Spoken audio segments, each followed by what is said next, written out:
Old School Lane Casual Chats is brought to you by Old School Lane, producing various content from blogs, videos, and podcasts discussing about movies, TV shows, video games, and everything else in between since 2011. You can check out the podcast on Anchor, Spotify, Google Podcasts, Apple Podcasts, Stitcher, Radio Public, Overcast, Breaker, Pocket Cast, and YouTube. We're associated with Channel Frederator, Manic Expression, The Comic Book Cast, and The Arun Mehta Show.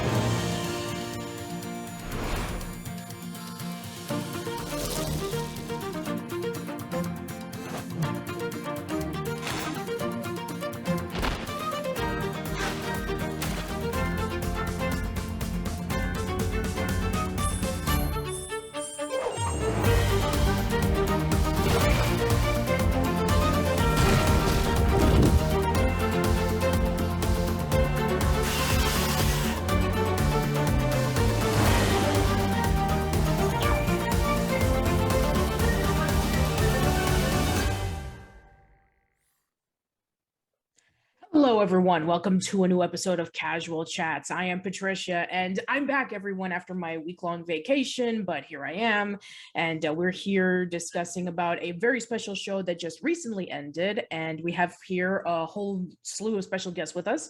So once again, we have Arun Mehta from The Arun Mehta Show. Hey everybody, as you can see, I'm wearing a Banal House t-shirt, and I am part of the ranting, raving talk radio coven, but we can't afford the sigils yet, so. Yes, and as for me, I have leaves on, so I guess that kind of counts, so sure. And joining us as always is Jim Bevan, so welcome, Jim. I want to watch an American isekai. And we have with us Taylor, aka Whyboy from ToonGrin. Hello, hello. And joining us, we have a very special guest whom a lot of you guys may know, who does a lot of reactions. She does a lot of reviews. She does a lot of gaming.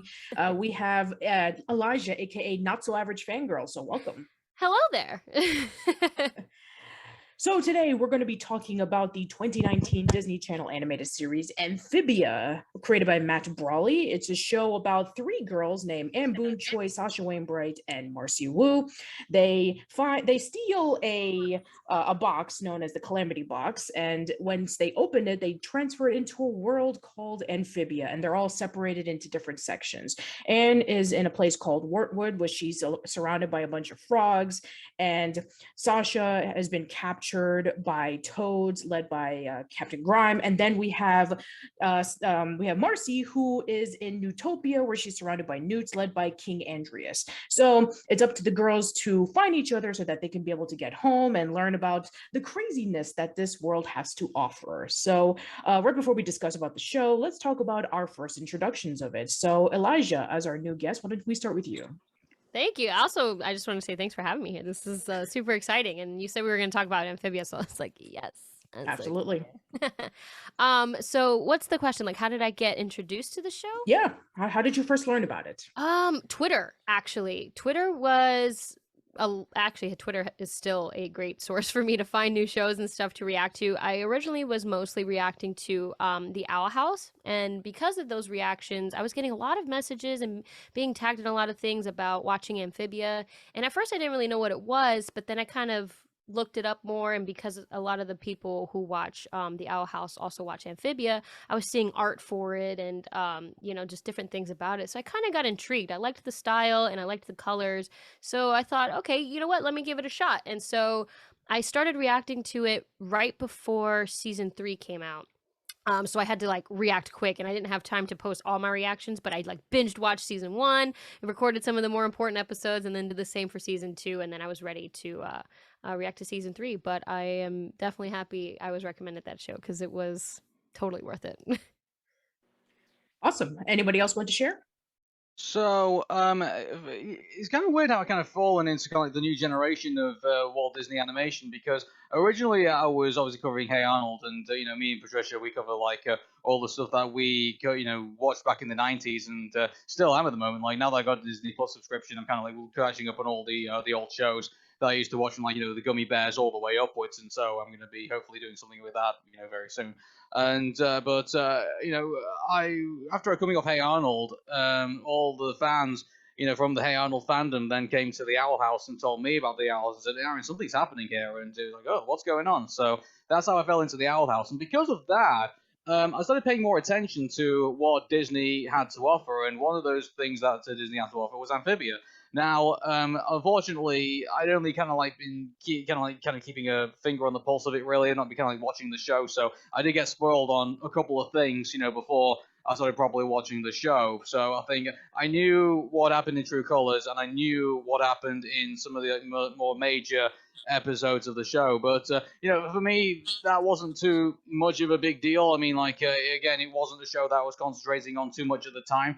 So, but then, Elijah here, was doing videos on it too, and I said to myself, she's having a lot of fun with this show, and here I am having a lot of fun with the Owl House and all the other stuff. Maybe I should probably put this into my diet of some of the stuff that I watch. So I did, and then, Patricia had already done before I did, but I only just managed to catch up. And then when I did, we started doing it on Aaron and Patricia, and, the rest is history. For me, it was pretty much similar to Elijah and Aaron in terms of just I looked it up on Twitter, saw it basically mentioned everywhere, and I like to keep my finger on the pulse of animation in general. And I was basically watching this and Owl House from the very beginning because I was into a lot of isekai at the time. So I was watching Slime, Konosuba, and stuff like that to create my own list way back when it first actually started. So I've just been watching it ever since, getting spoiled on True Colors and such because I'm in the Twitter sphere and all that. And I've just been enjoying it since the beginning. So, and especially with season 3, it just became such a show that I was just I need to see what the next episode's all about, just right when it comes out. But I'll always miss it and always see Twitter spoiling it first. And that's just me. For me, it was kind of similar to Arun. I got into the Owl House first. I was familiar with Amphibia, but kind of gave it a pass when it initially came along. And this is just probably a dumb reason, but mainly because since it was set in the world of frogs, I knew that a lot of the episodes featured insects, and I am not really a bug person. But after True Colors aired, I heard a lot of people talking about it, saying that it was up there with the Owl House. So, even with the spoilers, I decided to check it out. And, it took me a while, but it drew me in. And, so my own dumb fault for not getting into it sooner, I guess. Yeah, I guess I first heard about Amphibia when I was doing research on Cyber 6. If you guys remember the first episode of Heroic Gem or Junk where I talked about Cyber 6, and I was looking up some shows featuring female protagonists because I was doing a section about how in the 90s there weren't a lot of shows that featured female protagonists, let alone superheroes. And so I did that section where I was like, okay, let me just look up a list of today's shows that have female protagonists in it. And I found Carmen Sandiego, and I found Hilda, and I found the DC Supergirls, and then Amphibia was there. And I was like, oh, I haven't heard about this. I mean, I was doing research back around, must have been around summer of 2019. So probably when Amphibia was still fairly new. So I was doing my research, and then I think I just heard it from afar on Twitter, a few bits of it here and there, but it really started picking up for me when people were starting about talking about this and the Owl House around the same time. And so that was when Aaron and I started watching it. And, I think we were deep into season 2 of the Owl House. And then we were deciding, hey, why don't we just catch up with Amphibia because of all the spoilers of that have been popping up, and especially when True Colors was leaked. And so we were we need to watch this so that we can understand what the full context is. So yeah, that's how I got introduced to it. So yeah, right before we delve really deep into the show, as always, I like to start things off when talking about TV shows, talking about characters, episodes, moments, all that kind of stuff. So I want to ask for the three of you, for all of you guys, for the three girls, are you Team Anne, Team Sasha, or Team Marcy? I would say I'm Team Sasha. I really do like, I really do like her as a character, and I mean, but here's the thing, like, not knocking the other two girls. I mean, like, I mean, keep this in mind. Like, this is a really interesting trio that we have here. We have one who just can't help herself in taking the lead with things and just taking people off into a direction. We have another one who basically is the brains of the operation, who will, you know, make stuff happen and will not really kind of think about, you know, the problems of doing that and being led on to do it. And then you have someone who is just, you know, will just be get kind of wrapped into it and is not really understanding of the consequences of her actions either, and also not taking responsibility for basically herself and what could happen in there, and you know, she needs to grow from that. And so you have a really interesting trio, and it's kind of funny, like, you know, you it's kind of like I know many people here don't expect to be familiar with professional wrestling, but you know what you would have is you have three people who, and you want one person to be the breakout star, and so you put them together in what you call a stable. And so then you have the three interacting with one another, basically having their own things, and then, you know, one of those people out there will then, the fans will say, yeah, that person's the person I want to be with. You know, that person's the person I want to be the breakout star. I want that person to be the champion. And so it's interesting how they put that dynamic together. Very different people who, you know, you wouldn't think would function as like a unit, but do eventually when we get to like the end of the show. And I really did like that dynamic, and I feel like, you know, while it's done a lot in, you know, like in, you know, in professional wrestling and like, you know, various, you know, other shows, I don't feel like it's done enough. You know, I feel like it's nice to have, you know, I feel like many cartoons, I feel like, have become quite, well, I'm not to say that, you know, they have like you have a character and then you have like, you know, friends around them. Of course you do. I mean, that's how you get that. I don't feel like I feel like the three-person power trip, I feel like, is something that hasn't been done all that much, I think, in animation. I feel like it's kind of like, you know, here's one character and here's the bunch of friends, and then here you go. And like, so this is what I like about Amphibia. It's not just focusing on Anne, it's not just focusing on Marcy Wu, it's not just focusing on Sasha, it's focusing on all three of them and how they interact in this world. I think it's a good dynamic. Definitely agreed. You know, they all complement each other very well in their, you know, in their personalities and in their flaws, which is, you know, kind of one of the key features of being an Amphibia. The girls have to confront their own their own personal problems, and, you know, basically grow and mature as individuals. I've often wondered if that was like intentional, that they end up where they are because that's where they need to be to, you know, have some personal growth to confront their own flaws. Yeah, and Matt, for those who probably haven't checked it out, I really highly recommend you check out Cartoon Universe / Streamly's live stream of the Amphibia cast and crew, where they talked about various questions regarding about the idea of Amphibia. And Matt was talking about how the separation with Anne, Marcy, and Sasha was probably the best thing that probably ever happened to them, because they needed to know who they were individually as people. They, you know, they were kind of like set in their ways, and, you know, for them to separate, they were able to know who they truly were as individuals, as opposed to like, oh, I'm part of this group, I'm part of that group, I'm part of this friendship.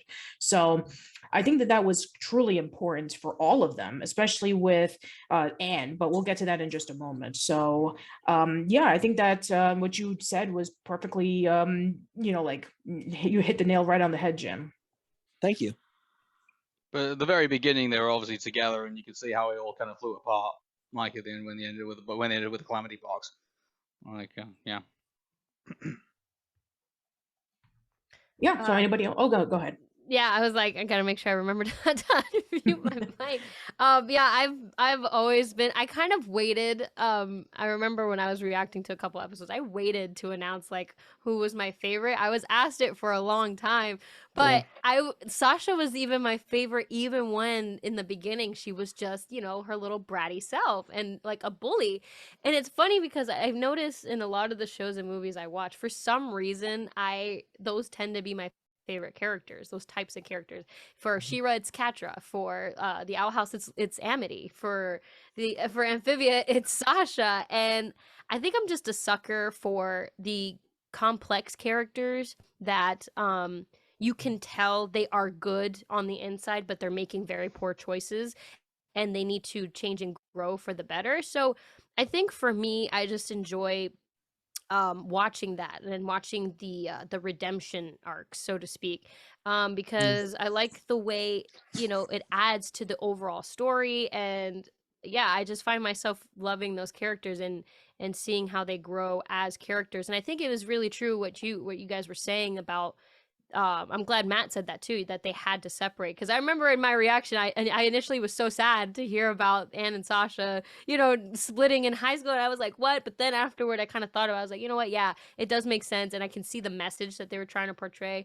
And they do give us the reunion in the end anyway. So it's like, it was bittersweet, but it totally made sense. And I think it was the smartest and best move to make for the characters and kind of show them how they grew, like you said, as individuals and how they matured as their own people.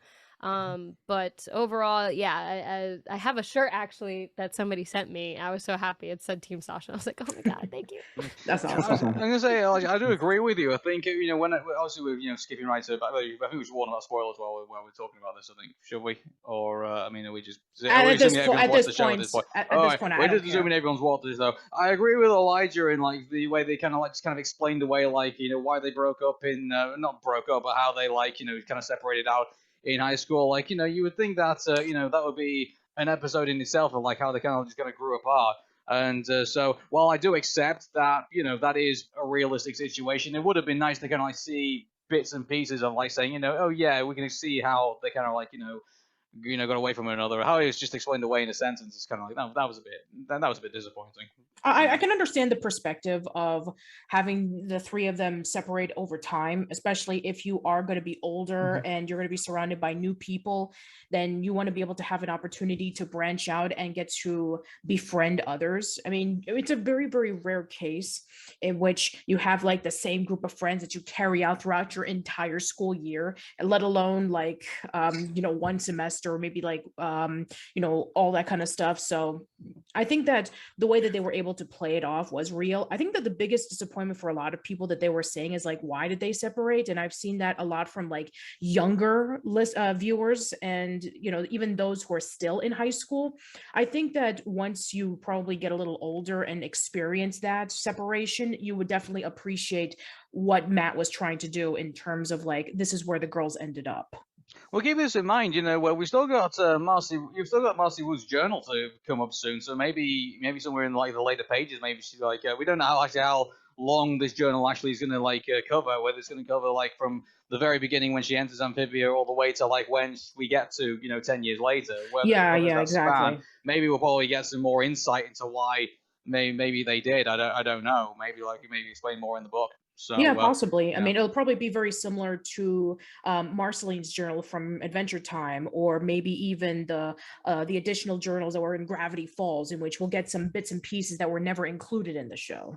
Yeah, but going back to like complex characters with Elijah, I just want to say that you know, since you know, one other character we can also point out as a good example of that is Prince Zuko from Avatar: The Last Airbender, because I was just thinking of him. Exactly, and it's because, you know, he started out as a very villainous character, like this guy who's like you know, wanted to hunt down the Avatar to please his dad, and then we figure out, well, why is he doing this to please his dad, and then we find all the complexities of going around that, and the fact that, you know, we then find out why his eye socket has been burned out and everything like that. So like then we start really reading into Prince Zuko. It's like you really start to, you know, really want to care about this guy because of everything that he's been through. So I mean, that's the reason why Sasha gets a lot of sympathy from, you know, a lot of people here, because, you know, it's a story that we can all, you know, relate to as well. The one thing I would like to have probably explored a bit more about Sasha was the fact that you can see when Anne is writing the letters that she's writing to Mr. and Mrs. Waybright, you know, separately. So obviously something has gone on there, which I hope they would explain a bit more, but didn't. But I mean, that's another thing as well. Like, you know, we've heard like Marcy Wu's parents like off camera, and we've not really seen Mr. and Mrs. Waybright or like what they're about at all. That would be interesting, you know. I feel like one of them's probably a lawyer. I don't know why. They just gave me like, maybe they're both lawyers. Who knows? But it's kind of funny that I'm gonna just pile onto what you were saying, Aaron. I think a saying that my mom had taught me always stuck with me. Where I remember when I was younger and I would deal with, either angry kids or angry adults, mean people, and I would tell her about these people and how I didn't understand why they were so mean, or what was going on. And she told me, behind every mean person is a sad story. And that stuck with me for the rest of my life. And now I always kind of think about that. And it's funny because there are certain characters that I show no sympathy for on my channel. Like Kiki and Marcus. Dahlia. Yeah, well, yeah. And it's like, I think it's interesting the way that they write likable villainous characters, because I think it is a very fine line. And it's a very not sensitive, but it's a delicate line, and I think it's hard to write a good villain that you end up actually caring for, who then has an arc, and that it's genuine and real and likable, because some of these villains like Philip, I will have no sympathy for him. But it's like where do you end up feeling sympathy? And it's interesting to me to see how they write these stories, and how I feel like, for me, I find the characters more likable when, first of all, you get to see the backstory, but also you can tell they're also kind of conflicted with their choices. They don't actually necessarily agree with their choices. They're just acting out. Whereas you have characters like Philip and, and Odalia now, where it's like they have no sympathy, and they don't seem to show that, and they don't seem to show effort to want to be better or show a care to be better. So I think that's where you kind of have villains that are genuinely evil and you really don't care about, versus the villains who just have, how is it put?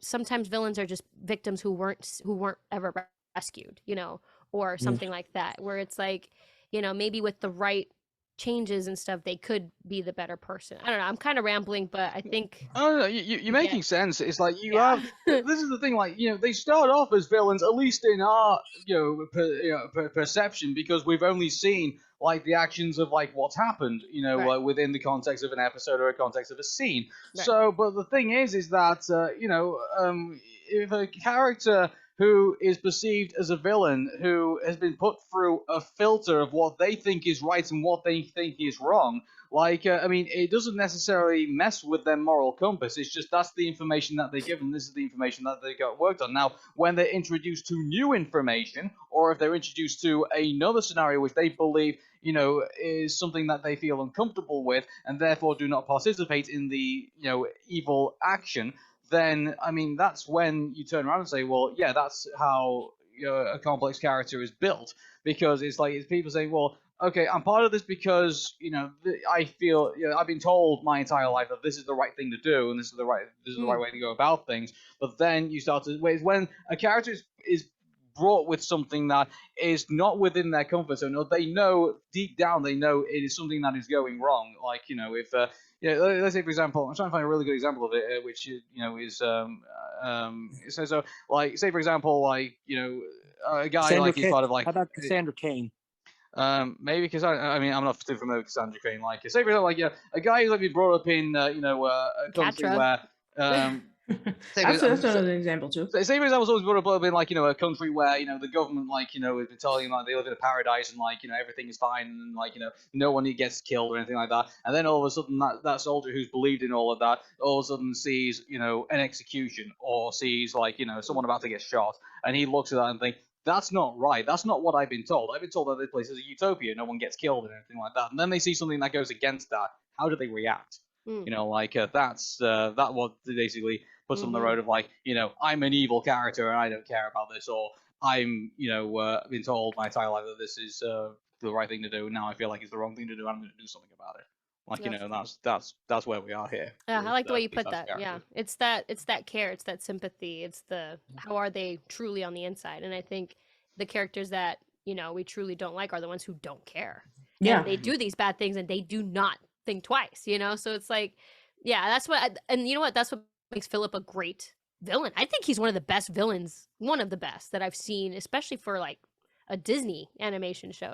Because he is ruthless. He is freaking ruthless, and he has always been shown to be ruthless, even at a young age. Even in the pictures that we saw from his mind, even a younger version of him who looked up to his brother, and you can tell even then he was, not the sweetest kid apparently.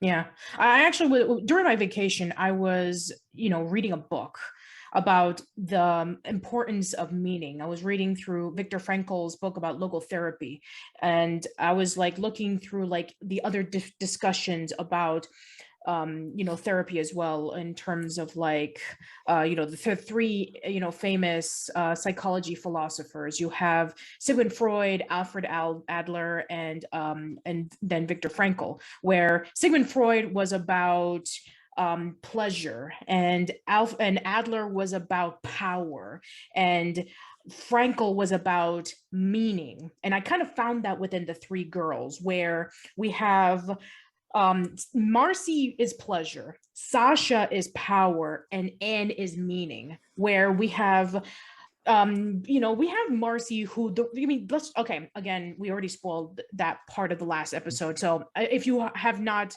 caught it up, spoilers. So Marcy's the reason why they're in Amphibia in the first place, because she found out that she was moving and she didn't want to. She wants to be able to stay with her friends and stay in the life that she has. And so that's why she heard the stories of the Calamity Box, and that's why she decides that, oh, maybe it'll be great if maybe we can go on this big epic adventure, and why don't we just have my friends come along? And especially it just so happened to have been around the same time when it's Anne's 13th birthday. And so, she wants to be able to have this sense of fun, this sense of adventure, this sense of just being this all around happy, peppy person. And, she's willing to do that at the cost of, possibly not even being able to come back, or who knows what the case was, especially since, all the stuff that she's heard was quote unquote rumors. And then when it happened, she's like living out in Newtopia. She's hanging out with Olivia and Yunan, and she's able to meet up with King Andrias and give some advice and go on adventures and write it all on her journal. She's experiencing that kind of pleasure, and she's happy with it. And then we have Sasha, where after she was, landed in, around Toad Tower, she was captured by Grime and put in prison. She decided to kind of like ease her way into the Toads, and she wanted to just basically like build up that power until eventually she befriended Grime. And then she was like, yeah, I'm going to side with you so that we can be able to take over all of Amphibia with just Toads. And then we have Anne, who I think that Anne's character arc is probably the biggest one out of all of them. It's definitely one of the most important, where she started off as a person who I like to call like, a person who definitely is clearly a first generation child, in which like I can see that her parents, they come from, Thailand originally. And then when they made it into America, they were trying to like get their starts. They were trying to like see if they can be able to get the opportunities that, they were told that America is able to give. And they were able to do so in their restaurant. And, Anne is the classic example in which she basically is like, just, going through the motions, like taking any way possible to take the easy way out, and, always being dictated by her friends to do things and not able to have a mouth to say either yes or no.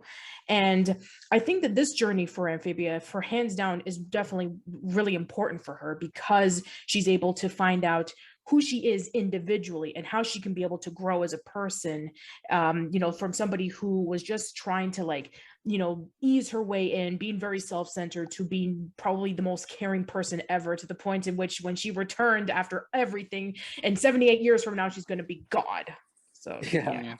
Also, another thing to add to that is that have you noticed that she's going to basically pass away at 91 years old, which was the bit of a nod to Hey Arnold, because the family curse for Arnold's family is 91 years old as well.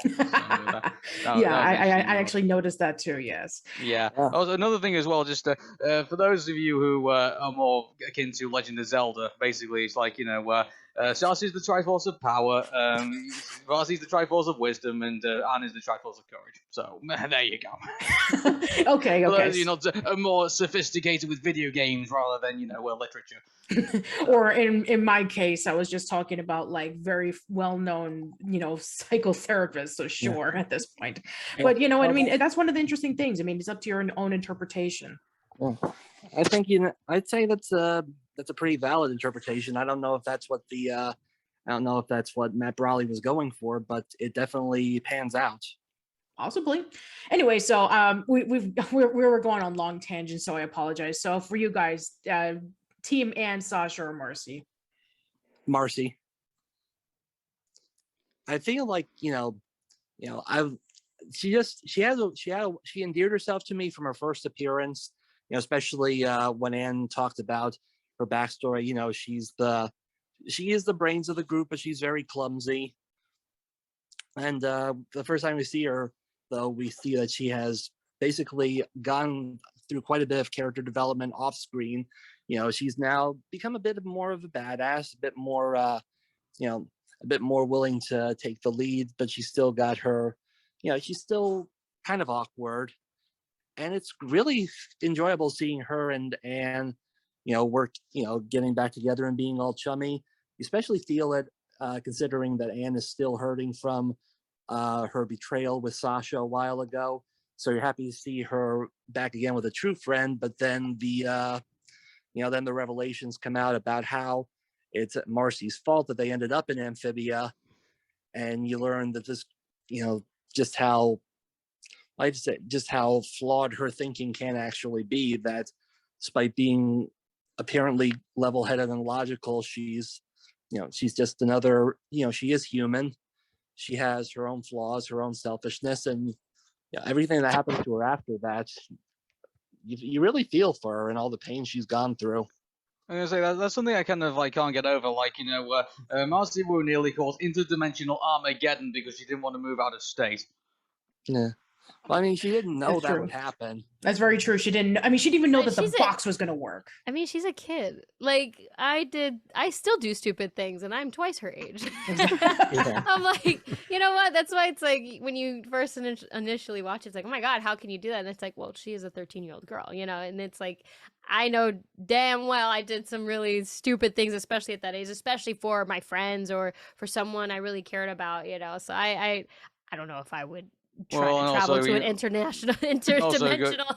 I guess saying that, Gordon Freeman did throw that salt that carried the analysis vault called the resonance cascade scenario, which basically got alien life and humanity. It's kind of like, oh, one of us, so we know. Who am I to judge? Yeah. I don't know. So what about you, Taylor? I'll just fill it out by saying I'm Team Anne myself. Nice. But as we were talking about like complexity for Sasha and everything, but I felt like the almost hidden complexity of Anne was what really won me over, because at first in season 1 you just see her as just sort of like this big goofy little 13-year-old running through the woods with one shoe, she's just every regular teenager just in a magical world having fun adventures. But as soon as she meets up with Sasha, you start to see the full picture of her, where she's just like sort of the yes man follower and all that. It's like, I'll go along with Sasha, she knows what's up, she's the leader. I'll go with whatever Marcy is saying, she's the smart one. We're leaving Anne to be like the one that always has to follow along with everything, and that's basically where we see the roots of her character start growing from there, and basically we get to see what Wartwood basically gives to her. It gives her a new vision of herself to see who she could possibly be, and I felt that basically created such a strong resonance with me as a character, to see where she would basically start off from there to being Super Saiyan basically in season 3. Yeah, but keep this in mind, Anne, when she was, introduced to Wartwood, she was thrown, quite a couple of steps back, because, they all thought that she was this monster, and no one really liked her at the very beginning, and she really had to work hard to get into their good graces. This is a village where they do not even like their own kind, let alone, a human coming in to kind of say, oh, this is what's up. So, for her to go from that to all of a sudden having a statue in her honor in the end, that's a heck of an achievement for a character, given where she started really off. is. So, It's so true. yeah. Yeah, same here. Team Anne for all the way. I basically said my reasons on why when I was talking about like the reasons on why Anne was able to just become where she was before to where she is now, where she was just like a person who was just a follower. She tried to get the easy way out. She was just a big old goofball who just didn't have any direction. But then when things got real, that's when she realized, oh, there's more to it than what I can be able to see firsthand. And I cannot just be the follower. I need to make my own decisions. And so I feel that with everything that was able to progress throughout her time in Amphibia, she was able to trust people. She was able to learn everything that she was able to experience. And she was able to take that and use that knowledge for something that would be massive later on. So that's why I feel that there's just a really interesting complexity to Anne.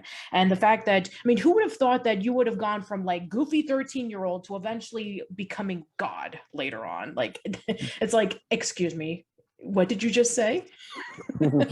I really want a future Disney show to reference the fact that Anne at one point will basically become like the this god of this multiverse, and they end up like having a cameo of her at some point. Like I don't know what show, like any like Disney show in the future, like like one of the characters like dies something like that, and like they go up and then they actually meet Anne like in the future, and like she's like this, That would be like so cool, actually. yeah, be a very cool reference. Yeah, I mean, even Matt Brawley had mentioned that, if, hoping, that things go well, that as soon as Amphibia was done, he would love to see a Gravity Falls, Owl House, and Amphibia crossover. So maybe that could happen in the future. Speaking of which, I think that, right before we, talk about favorite episodes and all that stuff, I think it'll be something a little bit fun that we can do in a segment where I actually pulled up the script of the what was it like? Oh yeah, the Amphibia / Big City Greens crossover that they did a few years ago, and I thought it would be a lot of fun if we can just read it. So we have these characters. We have the narrator, and the Amphibia characters are Sprig, Polly, and Hop Pop, and the Big City Green characters are Bill, Cricket, Tilly, and Alice. So I'll be narrator, and I'm gonna probably maybe take Tilly. Where's the script? I sent it on the chat. If you just it's on Twitter. It's on the. I sent it on the chat. If you just look through it, and you just click on the link that's right there on the chat. So yeah. So I'm gonna have Aaron. Why don't you play as? I'm gonna have you as Cricket and Hop Pop. I think that'd be really interesting. Okay, I just want to present this by saying I've never watched Big City Greens. I know one of the people who is part of the show, but I've never had a chance to actually watch the show properly because I'm still going through all the other stuff. So I have no idea what Cricket's like or what he sounds like or anything like that. So I'm just going to do a random voice. Okay, fair. If that's fine. Anyway, so I'll have you be as Cricket and Hop Pop. Let's see, Elijah. Wait, what chat? I don't see it. Oh, I'll send it so to you. In the Zoom chat, if you notice Patricia's. Oh, maybe you posted it again, Patricia. Maybe. Yeah, I'll send it to her again. Yeah, I don't so, see it also, Gravity Falls is actually the next thing I'm going to be reacting to now. That. Oh, very nice. Wow, yeah, you definitely need to watch Gravity Falls. Yeah. I've heard.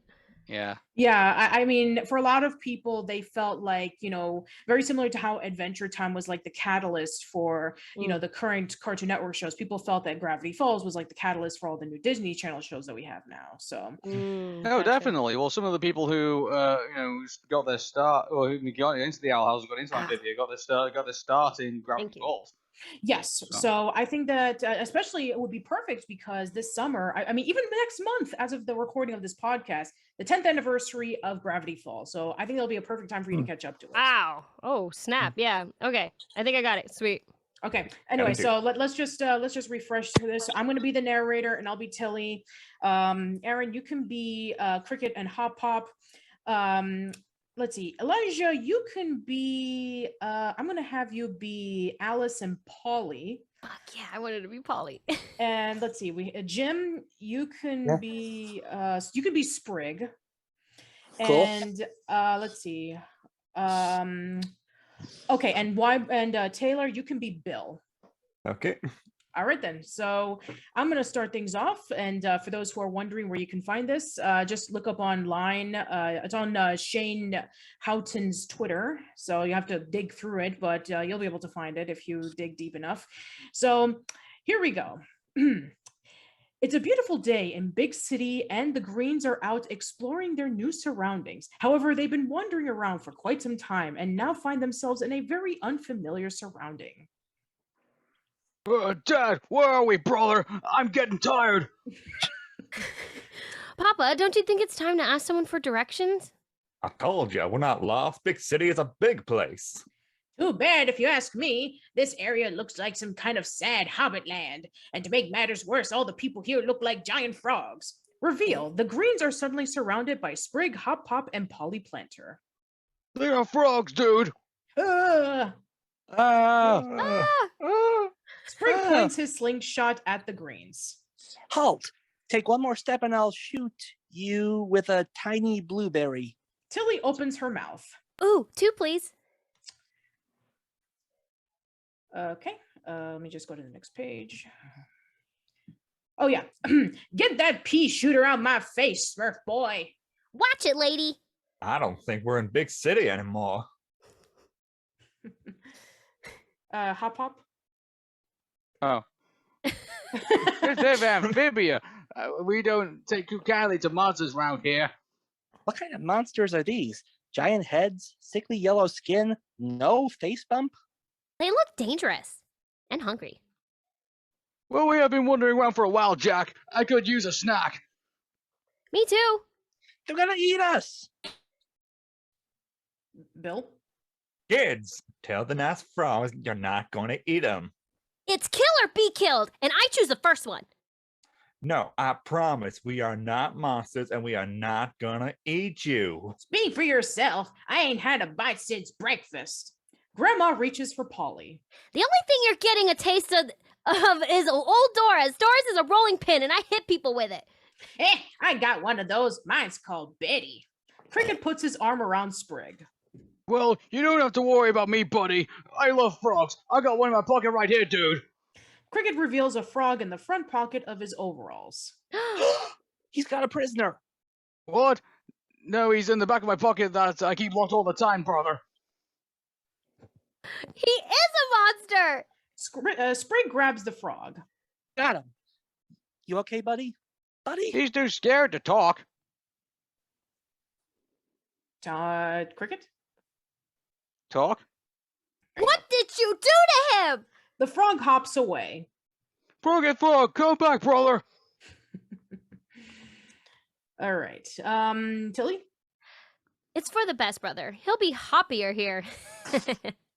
A giant bug beast swoops down and eats Cricket's frog. Ooh. That reminds me, I'm still hungry. If I can't eat you, what else y'all got to eat around here? All kinds of great stuff. Well, mostly bugs. Sprig catches a fly with his long tongue. Ah, bugs. The food of the future. Dang, I eat bugs if I could do that, brother. Thanks out song. Dude. Keep practicing. Okay, Hop Hop. No. We also got fresh veggies. I farmed them myself. You're a vegetable farmer? Me too. I didn't know he and his monsters could farm. We sure can. I sell my veggies down at the big city farmers market. You got a stand? Yep. I got a stand. A farmer with a stand. You're right, fella. So how did you guys get here? Did you get sucked into this dimension through a magical music box? We took a left at 4th Street. The sun begins to set. It's getting late. Well, guess this is the part where we all invite to stay for a place for the foreseeable future, dude. All 4 of you? We're a package deal. Well, I already got one guest. And, I guess forgot Anne. You do, Anne. Okay. What up, dinguses? Anne appears from behind a bush. Oh my gosh, dude! What's that thing in the middle of her face? I know, right? It's weird. It's a nose. It's not weird. You're all weird. I don't care about that ugly lump is. I've been walking around all dang day and my feet's are tired. Now, invite us to your home. Would you all like to stay with us? Well, if you insist. Mighty kind. Which way to the new place, brother? I'm ready to mark my territory in the Silver Domes by slamming Andre the Giant, brother. He's not staying in my room. So, Hop Pop, is there a Mrs. Hop Pop in the future? Ma, really? Don't worry. I'm just getting his guard down so we can eat him. Hey, Hop Pop, we're going to eat them, right? That's nothing I can't make into a wonderful stew. And then well, let me try this again. And they all ate each other. The end. Yum. Cannibalism, Cool. am I right? Right. Technically, it's only cannibalism if you eat members of your own species. Fair enough. True. All right then. That So was fun. yeah, that was actually awesome. All right. So yeah, next time if we do an Owl House podcast, we'll do the Amphibia Owl House reading. Yes, I call this. All right. So now we can go over to favorite. Okay, well, I would say besides we'll go into favorite episodes in just a moment. But are there any favorite characters outside of the three girls that you absolutely love? Yeah. Sorry, go on. No, I was just saying, yeah, you can go first. I actually do like Hop Pop as like this the elderly character in this show because he's really is affected by he is very knowledgeable. One thing I will give him like that, but I think he is kind of like restricted by his own negative experiences. Like for example, like when I mean, to be fair, also you can kind of sympathize with him too because when assuming that the heron, that the parents of Sprig and Polly, when they were eaten by the herons, obviously that affected him very badly in his life. He's become very mistrusting of like most things, and is very, very, not insecure about things are on the outside. Like he sounds to me like he spent a lot of time at the farm and has never gone out anywhere else besides that because obviously he's Sprig and Polly, and maybe just because of the dangers that lurk outside that he's not very comfortable with. And so, I mean, obviously he's been through quite a lot of trauma in that, and so he's very afraid of things that are dangerous. Plus, that's the reason why, he ended up burying the box instead of lying to Anne about it, because he saw in the book that in itself it was dangerous. And so, the one thing that was kind of a bit strange that I thought with Hop Pop is that he become, I mean, maybe, I don't know if this was explained and I just missed it, but Leaf, obviously left a lot of, things behind in when she originally, founded Wartwood and with all these other frogs and, and that. I'm just really surprised that, Hop Pop really kind of forgot about all of that. And I get Leaf was, hundreds if not thousands of years ago, that, but I'm really surprised that I would like to see a bit more about how, all this knowledge was lost and how Hop Pop ended up kind of not really being, he knew that he didn't know that he had it, but obviously it was there underneath his feet this entire time of his history of his connection to Newtopia and everything like that. So I mean that would have been interesting to see if he'd at least retained some of that knowledge, but obviously he hadn't. And I guess it's a nice way to reference the gummy bears because the gummy bears forgot hundreds of years ago their original origins, and they, as the show progressed, they slowly started to kind of remember some of the things that the original gummies before they left for the new world. Obviously they started retaining some more of that information, started grasping all that. So maybe it's a throwback to kind of that with that. I'm not too sure, but Hop Pop, I do like him as an elderly character. I wish a lot more shows had a Hop Pop really. So I like him. Mine's Polly. Yeah. I freaking love Polly. And then we got to see her older in her little frog form. I thought that was the cutest thing. I just love her aggression and her humor, and she was always there to kind of add these little one-liners or these little moments that would kind of break the tension and just give us great comedy. So I'd say Polly's my other favorite character for sure. She's definitely the element of chaos in the series. In the best way and in the smallest package. While she is, I mean, the one thing I really do like about it is that she is they do portray her as a young girl who is still growing in life, and and also that she has her own personality, which the one thing that one episode I think that was really important was the one when Anne was trying to pamper her and say oh, we're gonna have a girls a day out and stuff like that, and that's not what Polly wanted. She wanted to kind of do what everyone else was doing at the time, and so I think that was an important episode in itself because it kind of set Polly this is the character that we've got and this is the character that we should respect. And then also the character, the time when she learned, from the robot girlfriends, learning like all the robotics and stuff like that. Like she's keen to learn things that she's interested in, and I feel that was a good element for for any character for that matter. Definitely for someone like Polly, who if they didn't give her that, I think they didn't give her a couple of other things. She could easily be like one of those annoying characters where it's like, oh good grief, what it's the Scrappy Doo of Amphibia. Why did we got this character? But they knew when the annoyance was necessary, and they knew when it wasn't, and they knew when to kind of develop Polly, and so they got that balance right in this show, and you'll notice that throughout the season. So kudos to the writers who wrote for Polly, and also the episodes that complemented her very well. Yep. Oh yeah. I enjoy quite a few of the side characters. Favorites would have to be Yunan and Mr. X, just because of how over the top they are.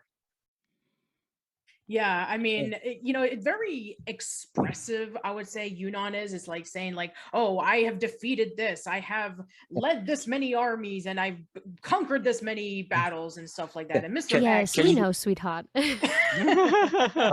yeah. We Can you know. do the intro? Can you do her introductory speech?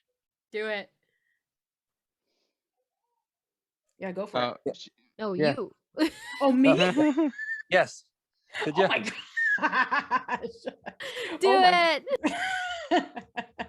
Oh shoot. Okay. I'm gonna. Okay. Well. You'll need the script for it, because Yeah, please the give me the one script thing for it. about her introductions is that you kind of like you realize how powerful it is, but then you realize you kind of miss like all the details in it. Yeah. Okay, I'm gonna embarrass myself, but here we go. My name is General Yunan, Scorcher of the Sand Wars, Defeater of Ragnar the Wrecked, and the youngest New to ever achieve the rank of General in the great Newtopian army. Bravo. The one who can go. Yes. The one who can go to Taco Bell and not get diarrhea. Yeah. But yeah. Next I used to Darkwing put- Duck people. Yeah, but yeah, I just love her because this is you can tell Zara Fazal was having a lot of fun with the role. Like I said, I just love how flamboyant she is and over the top. And I never thought that I thought no one could top that until they bring in Mr. X in season 3. And oh dear God, yeah, I mean when you get RuPaul, you know what you're in for. Yeah, Mm-hmm. RuPaul definitely surprised me. I mean, I knew that RuPaul was really good with like his reality show, and I knew that he did a lot of like the drag race competitions and all that stuff, but surprisingly good voice actor. Yeah. Like I think with certain celebrity voicing characters, if you get them the right character to voice, and that they're gonna be able to take that and run with it, then you've got a good combination there. Like this isn't like a JoJo Siwa situation where they just kind of give her a bunch of flash animations and just say hey go nuts. Like they know when they build Mr. X, and they build him like he's a mysterious character, and you kind of don't know where he is, and he brings out all these surprises as well. Like speaking Thai, for example, in a way that's kind of interesting, but then also kind of terrifying at the same time, because obviously they can't speak Thai with one another while he's in the room because he knows what's going on. So I think when I like Mr. X as well, and I think a good character for RuPaul to grapple with. Yeah. Very good. And we do get a bit of, I guess you could say, a character arc with him, because so much of his goal for the last season is trying to capture the planters for government research, but then after it's revealed that that Earth is in danger from Andrias's forces, he's like, oh okay, we have to fix this mess. I'm not going to bother with you anymore. I'm going to try and help save our planet. Yeah, exactly. My biggest fear is he was going to get the Mr. Crocker treatment from the Fairly Odd Parents, and I was kind of worried about that, which I'm really glad he didn't. When the going got tough, he answered the call, which I'm really glad that he did. So. Yeah, So, for sure. So yeah, so yeah, I think that those are definitely great choices, and I definitely maybe we'll just see where the other roles that RuPaul will be playing in the future. Who knows? We'll see what happens. Well, if Mr. X goes down as a treat with most of the Disney fandom, I think I can probably imagine he's going to get a lot more roles in the future. So watch this space. okay. Well, maybe. Yeah, and who knows? We might see more. I mean, I know Jinx Monsoon and Nina West from Drag Race have also had some animated roles. So who knows? There might be an entire Sunday. We might see an entire Disney show voiced entirely by queens. Possibly. Word. Anything could happen. RuPaul's Drag Race, the animated series. Could you imagine? I would so watch that. Yeah, That'd be interesting. Mm-hmm. Okay, how about you, Taylor? And for me, I would just go with Hop Pop as well. And I don't really want to like reiterate points that Aaron already said, so I'll just remember back to one of my favorite scenes from an episode, Cursed, where Anne and Sprig both got cursed. Cursed, one of them into a bird, one into a big fur ball and all that. And I just love Hop Pop's reaction to Anne asking, just like, what, curses? Curses exist in this world? And Hop Pop was just like, oh, of course, Anne. Amphibia is home to all sorts of great arts. Painting, sculpting, and of course, the dark arts. Hop Pop is the quintessential one-liner, I feel, even more so than Polly, and I feel he just brings such a wholesome family aspect to the show that I think would have been sorely missing if Hop Pop wasn't there. Oh yeah, I mean, I think like some of the best one-liners do come from him, and even like some of the little quirky, fun, watch or if you miss moments. The one that Matt recently tweeted was a moment that was them trying to like squeeze themselves into snails, like and make it look like it was a bunch of cars, and the snail shell is like scraping the other one, and then you have the farmer in the background who's just like shaking his head, and then you have Hop Pop who's just slowly nodding. It's like just accepting it's happening. and then of course we have to have like the moments in which when both Hop Pop and Anne and Sprig and Polly were just like all juiced up and going through their crazy hallucinations. That was just awesome. Yeah, what I'm gonna say might be considered controversial, but I honestly think Hop Pop is a better Bill Farmer character than Goofy. Oh wow, that's actually pretty good considering that. It's actually funny because I was thinking the same thing. No, I'm serious, because it's very similar to like when I was stating in my Adventure Time from pilot to final product that a lot of people, when they think of Tom Kenny, they think of SpongeBob, and I'm like, no, Ice King is his best character. So I was thinking the same thing. It's like a lot of people knew Bill Farmer as Goofy for like 35 years at this point. And it's kind of sad because even when I was listening to Talking Tunes with Rob Paulson again, and I'm planning on doing a video about that, it's like before I listened to that podcast, I only knew Bill Farmer as Goofy. I mean, I didn't know really too much about any of his other roles, and then when I heard his portrayal of Hop Pop, I was like, that's exactly what I needed to see for Bill Farmer to kind of like have a branching role that's not just stuck to Goofy. I thought that was actually really well done, and the fact that it's a character that is just as funny as Goofy, but also has a lot of heartwarming moments as well as Goofy, especially if you've seen the movies. And one that goes through an arc as well, where he was like trying to be an actor, and then he wanted to protect Anne by hiding the calamity box and saying that he's having his friends look into it. And then we have this moment when Anne is angry at Hop Pop and doesn't want anything to do with him because she's lost her trust in him, and then eventually when they build it back up again. And so there's a lot of moments in there that I felt that there's a great reason on why you would say that this is probably his best role since Goofy. Oh yeah, definitely. Anyway, so it's kind of hard for me because there's so many side characters that I absolutely love, and that's what I think Amphibia really stands strong on, is that you remember a lot of these characters. I mean, Yunan is definitely a highlight for me every time that she's on screen. And Sprig, oh my gosh, Sprig is such a lovable character. He's so optimistic and always siding with Anne. And, him and Ivy have this great little couple relationship together, even though that it started off with Maddie, where she was saying, marry me. That was kind of freaky, but you know what? I thought that it was just funny. And keep in mind, Sprig was the trigger for Anne's, power from the calamity box, because Exactly. when he was falling to his death, that's Anne thought, they rolled back. all the times that Anne and Sprig had spent, in the show. And it just, boom, like Yeah, I it mean, just it Sprig went was nuts. pretty much the catalyst of how it happened. He found Anne when everybody was afraid of her, saying that she was a monster, and he was kind enough to like bring her into the family and bring her into Wartwood, and kind of like slowly she started becoming accustomed to it.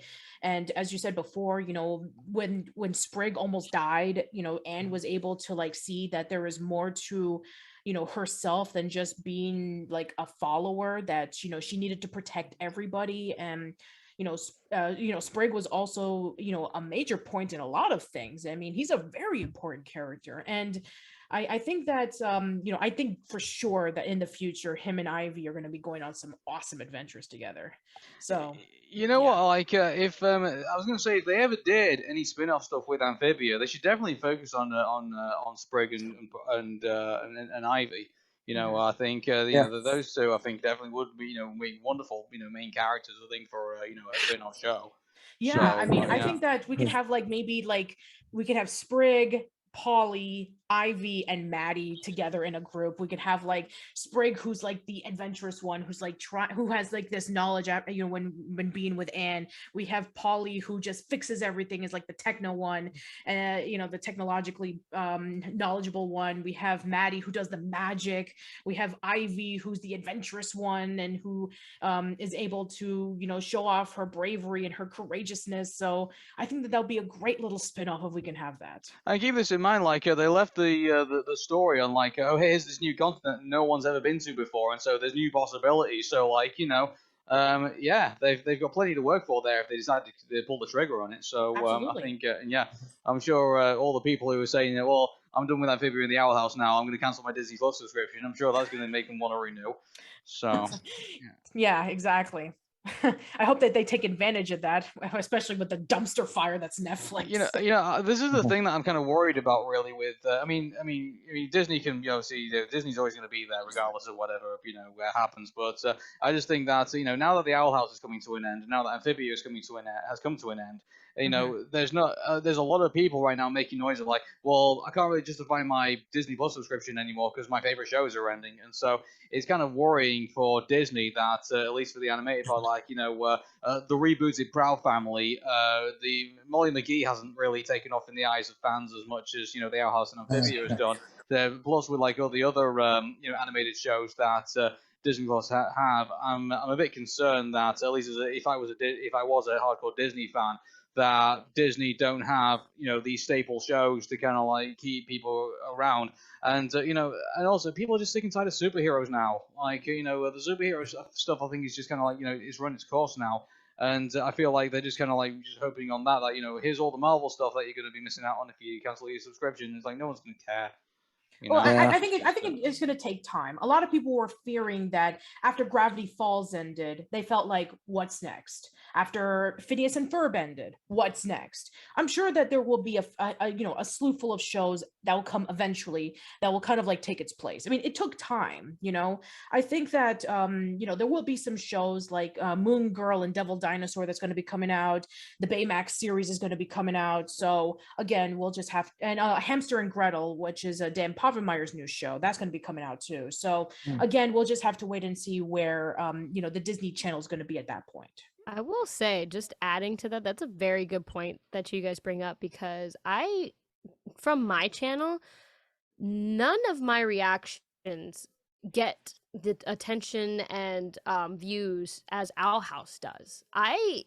It's crazy to me that Owl House was cut short by Disney, because in my opinion, just because I've grown up watching Disney, I have seen tons and tons of Disney shows, especially the newer ones too. Yeah. I personally feel like it is one of the most successful and one of the most viewed animated series that they have. And it blew my mind when the news came out that they cut it short. I'm like, what are you guys thinking? Well, the reason why is because the Owl House should have been, and I will always say this until the day they put me in the grave, 5 seasons, 100 episodes, and a movie. That's the way the Owl House should have been. And I kind of thinking that someone, in Disney, and I guarantee you, there's going to be interviews that are going to come out sooner or later. This executive can't hide. like so somewhere down the line that person's going to get named, and when they're named, oh boy, are they going to have to stay on social media for a very, very, very, very long time. Yeah, it's kind of like the Shenmue story, if you remember, where the guy who posts one of the executives of Microsoft at the time, when they were posting up like Shenmue 1 and Shenmue 2 together, and they became like financially failures, and then Shenmue 3 never came out. And then when their name was out, I think it was around the early 2000s, they met up with a fan who was at the airport, and they were like reading off the names, and then when they recognized the name, it's like, oh, so you're the guy who killed Shenmue. Whoa. Yeah. Yeah. So... No, but seriously, yeah, I couldn't believe it. And again, it's like I just see the community behind the Owl House and the attention and the love that it gets, and not to mention the storytelling. I think the Owl House has one of the most compelling and complex, well-written stories, on Disney Channel. And oh yeah, for sure. I hope. I mean, I know we got like that chibi thing coming out now that they're gonna be playing on. Oh yeah, the Chibi Tales. Yeah. Yeah, I feel like I kind of hope Disney sees the mistake it made by cutting it short, and maybe in the possible future expanding that universe and maybe continuing the story. Maybe a couple years later, like maybe something happens, and I don't know, something. I don't think so. I think this is a Don Bluth situation. I think that we're looking at here. I think Dana Terrace, I think, is basically she said a piece, and I think it sounds to me like she's kind of done with Disney, and this is going to be kind of a shame, really, because I'm kind of thinking, I think that Dana, I mean, again, I'm only speculating here. I don't know, I don't have any crystal ball or anything like that or anything, but I mean, given what's happened with Disney and given what's happened right now with Netflix and various other things that are currently going right now, I don't see Dana doing another show. I don't know why. I just feel like with all the frustration that she's had with wrestling with Disney executives and all the other stuff she had to do just to basically tell her story on that. I don't know if I mean, maybe she'll prove us wrong, and maybe next thing Netflix will be announcing something. It'd be great if her and Alex get together to create their own show on a different platform or something. I'd watch. I hope so. I hope so, but I don't know. Like, one thing I would like to see her do is like her and Alex. They go off and they start off their own animation company with Blackjack and Hookers, and they go off and do something really amazing. I hope that's something that might happen. But I mean, obviously, Don Bluth did it, and it had mixed results. I think we can all honestly say. So whether Dana would go that route and say, well, we're going to start up on our own. We're going to see if we can try and get distribution with somebody. I mean, obviously that's very limited now of who they can get out there. But I mean, who knows? We'll see. I mean, we'll see. I really hope they're able to move on to they make more shows, because they've got skills, and I'm sure they've got plenty more ideas. Yeah. So. Yeah, but anyway, I don't know. I feel like Dana. I feel like with the Owl House and with Amphibia and various other people in Disney who are going to be exiting out very soon. I just feel like there's a lot of what ifs. I think they're like, what if this didn't play out the way that it did? What if things kind of went the way that we all wanted it to go? Like Disney could be on a massive roll at the moment, but now I just feel like Cartoon Network and Nickelodeon and various other shows, other networks, can see blood in the water, and they're going to want to pinch all these people and like try and do some good stuff with them. I hope. We'll see. So anyway, so Amphibia, everybody. So back on track. Yeah, back on track. So favorite episodes, go. I think my favorite episode, I did like All In. I think All In was a very fun episode. I mean, obviously it was the second to the last one, and it kind of like in a way, you think it was an episode that kind of would wrap things up, but it didn't. It didn't. Like, he brought us like the fact that nearly the Majora's Mask ending we nearly got in the next episode. So I did like All In, and I don't know, like, I was led to believe that All In, though, I thought was going to be a lot more than just all the characters in Amphibia getting together. I don't know why. I saw a lot of like Andrias being kind of a bit of like a Thanos character in a way, and I thought, wait a second, like, is this going to be like an episode? And also, the Owl House and like the Amphibia were like kind of like correlating with one another as well. Like, I was kind of like thinking, is this going to be an episode where like it's not just going to be the characters of Amphibia, it's going to be like characters from like other shows all like piling in together and like taking on Andrias and defeating the core and stuff like that? Because like the core is a big enough villain for like every single Disney protagonist to kind of like have to do something about. So I thought that would have been interesting if they did go in that route, but they didn't. Obviously, they stuck with with that. But I would like to. I mean, I know the whole Avengers thing's kind of like ran its course now, but I don't know. Like, I would like to see like here's this big threat, and like here's all like the all our Disney heroes from like every Saturday afternoon having to come together to kind of like do something about it. Like I think we'd all love to see that fight scene with like Luz and Anne getting together to like just do their thing. I think that would be really awesome to see. And outside of the crossover, but that's one favorite episode. I think even though I was spoiled on it, True Colors, I think obviously was a very emotional episode. I mean, Morgan Terry was a wreck afterwards. I mean, like I didn't know she was going to pick herself up after that. But yeah, that was also that was pretty really gritty episode as well. Like the fact that you see a character stabbed, like and it's at the point where it's like, oh wow, they actually killed off Marcy, and that's what we all thought. Before. Season 3 came along, and it was, and the fact that they had to like put a thing at the front saying, this is going to be, you might want to consider young kids, wanting to watch this. And I thought, and having it also read out in Sprig's voice as well, it's kind of like, it was definitely one of those out of the element, episodes. I think we could definitely say. And so I think the episodes that leave the biggest impact, I think, on the story are the ones that really strike true to me. Like I always like the episodes where they have to revert back. I mean, the one with where they said where Andrias, flashed back to like his, all those years ago when he was friends with Leaf and Barrel, and like how their friendship kind of like just fell apart, and then Andrias had to like take on the the legacy of the core to like get them back to where they were. It was seeing all that kind of like play around as well. Like all of that was really compelling stuff. Yeah, and then like shortly afterwards, after I was like really just shocked by what I saw when King Andrias stabbed Marcy. Shortly afterwards, the sick side of me was thinking about the Hysteria song of Julius Caesar, where he was saying, "I can't believe you stabbed me in the back." That was a vicious, mean, and unprovoked attack. So there you go. Tis but a scratch. It's just a flesh wound. That's one thing in Amphibia actually I noticed. Like you got Marcy like stabbed through the chest. You've had like you got Sasha who's like pretty much had a spine ripped out at like at one point by by Darcy, and then Anne's probably like got a fair share of like maybe she's dead. She died. She died. Died. Exactly, and so she's got a fair. Like also on top of that, the entity, whatever that thing was, cloned her, and so her first physical form is no longer around, and like her cloned form is now kind of like. So if anything, it's kind of like Captain Scarlet and the Mysterons a little bit. With the other shoe, by the way. Yeah, exactly. Exactly. So Anne died, and then this thing made a copy of her, and so and then that thing's going to be alive for the next 78 years. So it's like it's just So I mean, there was. I even remember in Reddit. there was for like kids. I even remember in Reddit there was like some sort of like rumor that was spreading around that like what was it like somebody was gonna miss an eye, somebody was gonna get their hand cut off, and somebody was gonna lose a leg. Yes, Grime did, yeah.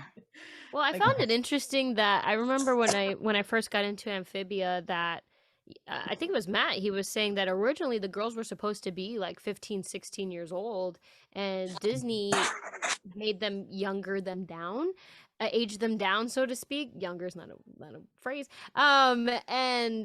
But it kind of sucked because you can tell, because he said like the story was still written as if they were 15 and 16 years old, but they had to say that the characters were 13, which I thought was interesting because you can see that, you know what I mean? And it's some of the stuff was a little not unbelievable, but you can kind of tell they seemed older even though their characters technically weren't. That was just to comment on that, but I think I have like a top 3 favorite episodes. I think The Hardest Thing and All In are kind of tied. I feel like they were kind of the same finale, just like part 1, part 2. Pretty much. I kind of consider them the same episode, even though they're technically not. And I loved them both. And then actually my other favorite episode, I don't remember the title of it, which is gonna kill me, but it was back in season 1, the fight with Sasha, the first time Anne had to fight Sasha and then saves her. Reunited. Yes, and then saved her from falling off the cliff. I think I liked it because first of all, I loved the scene, the animation of the scene, the music.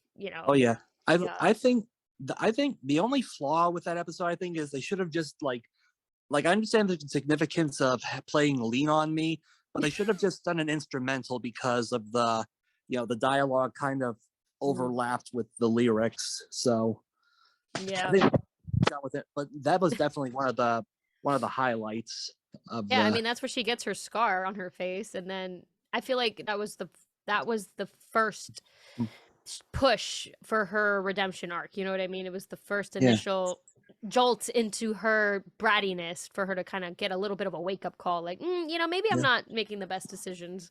But yeah, so those were my top 3. Cool. Anybody else want to share? I think for me, like, there's not really a favorite episode in mind that I can really think of. I mostly just think of like really just like key moments that basically always just like stick to me. Like there's one from season 2. Like it seems like an episodic episode, but it's the very ending that basically is my favorite moment in all of Amphibia. Basically, like Anne wants to get this teapot that has a butterfly on it, so she goes throughout this entire like shopping cart derby thing. Then she's just like, oh no, like the daughter is here, so I got to give back the teapot to her. But it still opens the door for Sprig and Anne to have a wonderful moment together where Anne talks about how she misses her mom, and Sprig can't say that he does miss her mom because he doesn't remember her at all. And it's just such a gut-wrenching moment where it's just like, is this a children's show? Because I'm going to be getting a box of tissues now. It's always the children's show that gets your feels, man. I swear. I was bawling my eyes out for the newest Owl House and Amphibian stuff. I was like, oh my god, my emotions. I know, it just hits you so deep into the emotions, and there's just so many scenes like that There in are. the show. I mean, when Sprig was being... talking about, that he barely had any memories of his mom. And, even that moment where Anne was talking about, like, my mom used to like sing these Thai songs and I thought that they were annoying. I would give anything to hear it one more time. Wow. That was such an emotional moment for me. Welcome to Casual Chats, where we have a 75% chance of making you cry. 75% chance of therapy. In the goofy cartoon frog show that get kidnapped by dragonflies and flown away to die. Forever, apparently. Yeah, apparently. I kind of like one this frog now. who's okay with it now. Yeah. Poor guy. Yeah, I feel sorry for him. Yeah, so I think that you're right, Taylor, that there are some moments that are just absolutely like just genuinely touching, especially since you have the funny moments. It's like, oh, here's a little funny frog show. It's like, wait a minute, there's this one moment where I actually understand what they're talking about. Why is this making me sad? So I can definitely imagine. Yeah, it's just that beautiful balance between the goofiness and the hard-hitting moments. Basically makes Amphibia so strong. Yeah, absolutely. Yeah. And just going back to Owl House just a little bit, it's like, for me, Owl House wasn't as strong in season 1 because it felt like there's a lot of Disney sort of finagling it because it wanted to be like we all knew from the very beginning that Owl House, Mhm. when it was first starting, Dana Terrace was told by Disney executives that they didn't want to have a lot of things that Dana wanted, and so they pretty much put their fingers in the pie, and so that's what ended up happening. Exactly. It was only until season 2 where Disney was just like, just do whatever you want. We're canceling the show anyway. Exactly. Yeah. And Amphibia feels more like it had less Disney finagling. Well, apparently it had the ages thing, which I didn't even know about. And I felt it's just like, oh, so they are supposed to be older. Every time they said 13 and you such, can it was kind just of like, feel that they act older. It made sense to me when I read it, but I forgot where I read it. But apparently he said that. I don't know if it was. Yeah, he did say that in an interview. I mean, Matt Borelli has been interviewed a lot, so look it up. A while ago. Yeah, it was a while ago, and but it's actually sense. Yeah, exactly, and it does make a lot of sense considering that a lot of executives of television are saying like, oh, kids would like this thing. I just recently saw a post from my good buddy Clint from the Rise and Fall of Nickelodeon, where he was saying about like the creator of Kipo was saying that he was told by executives, hey, why don't we have the show set in school?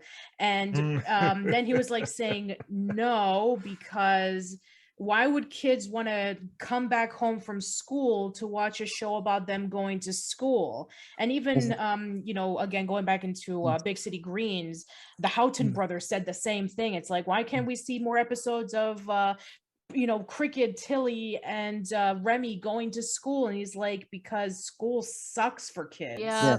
This is something that's been affecting Power Rangers a lot, especially during the Nickelodeon years. The idea that the Rangers have to be high school students because, hey, they're younger, they're more relatable to the kids. And it's like, no, the kids don't want to see them in school. The kids want to see the Rangers, fighting monsters and saving the day. Yeah, so the whole thing about them originally being 15, 16, I can definitely see that, because usually when a lot of these kids shows, you see them as like young kids, like maybe 8 or 9 or 10 years old, maybe the highest, maybe 13 or 14. If you're going to go a little older, then it would be more gearing towards adults. And maybe that's what they felt. Okay, this is a show for the 6 to 11-year-old demographic. I don't think that they'll, relate to that age. But you know what I've learned from all these shows having these issues with these executives? Executives don't know jack shit about what makes a great show. They think they know it, but you know what? They are so stuck in because let's face it, a lot of times they're older people. I feel like their mentality is very traditional, and they think times are the same, and it's really not. And they think viewers are less intelligent than they actually are. Honestly, for real, they like, for the longest time, it took forever to have like female leads and strong female characters, because nobody wants to see a strong female superhero whooping butt, and they're like, yeah, we do. Even guys are like, hell yeah, I do, that'd be awesome. That's why I did that video on Cyber 6, because when I did that video on Cyber 6, I was pointing out the exact same thing, that girls would watch a show about boys, but boys wouldn't watch a show about girls. I mean, yes, they would. Yes, they would. Yeah, they would, obviously.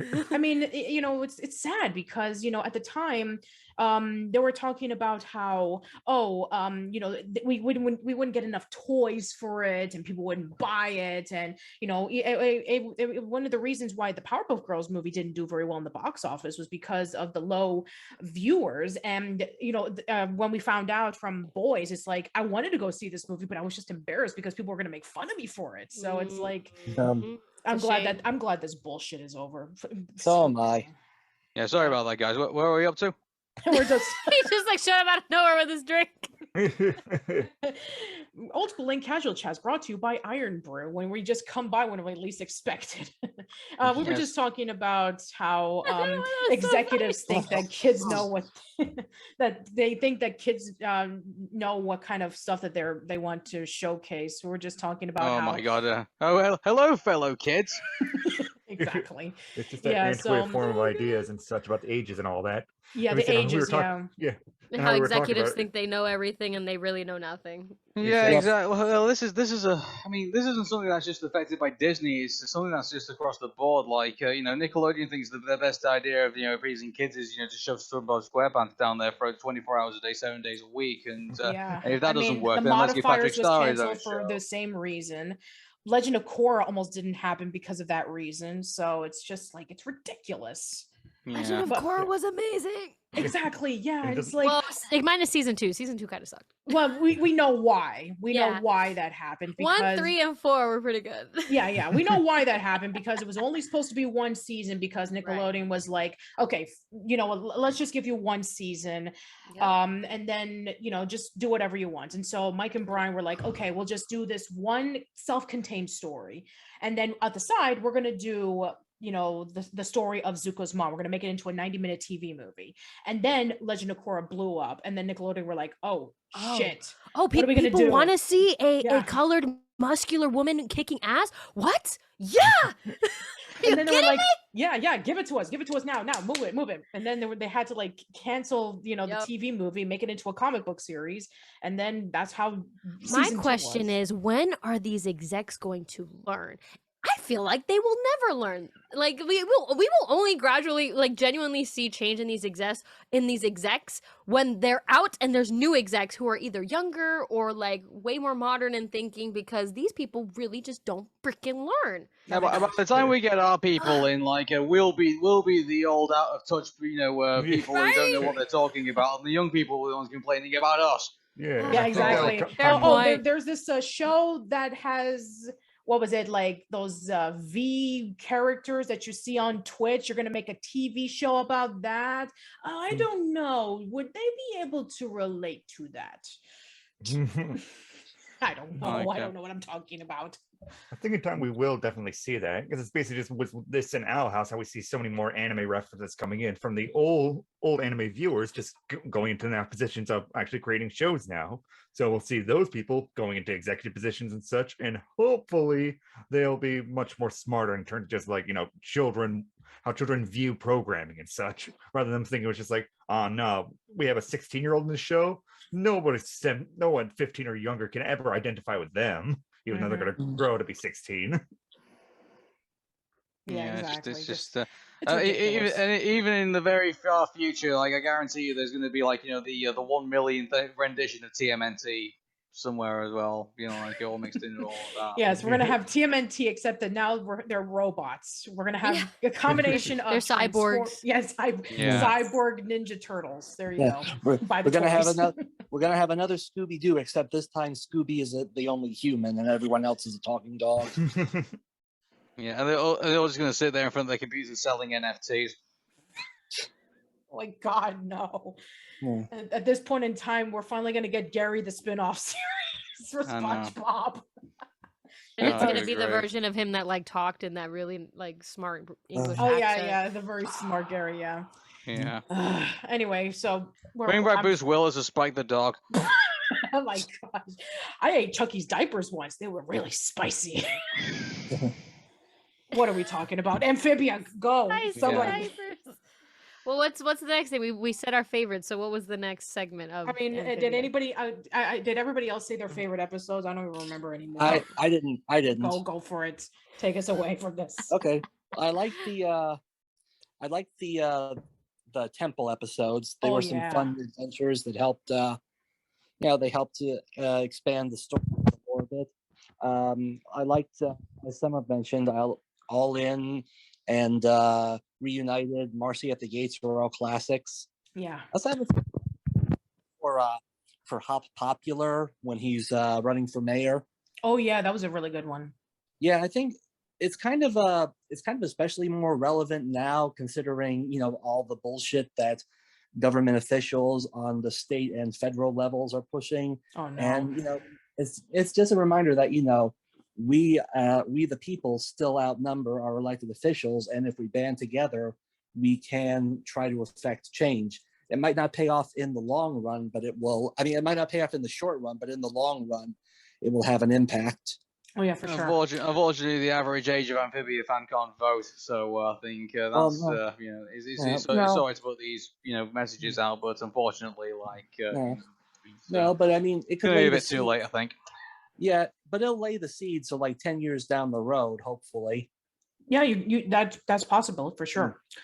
Yeah. Okay. And I also have a soft spot for Swamp and Sensibility, mainly because of the Kermit the Frog cameo. Yes. Speaking of cameos, the cameo with, oh my gosh, with Grunkle Stan and Seuss as frog characters, where they were like trying to lure in and the Planters. It's like, I cannot believe they just did that. They referenced Gravity Falls in Amphibia. I can. Yeah. So I mean, keep in mind, if the voices are there and they're there to utilize in an episode, they're going to do it. So so the Gravity Fall-esque episode, I guess, doesn't surprise me too much.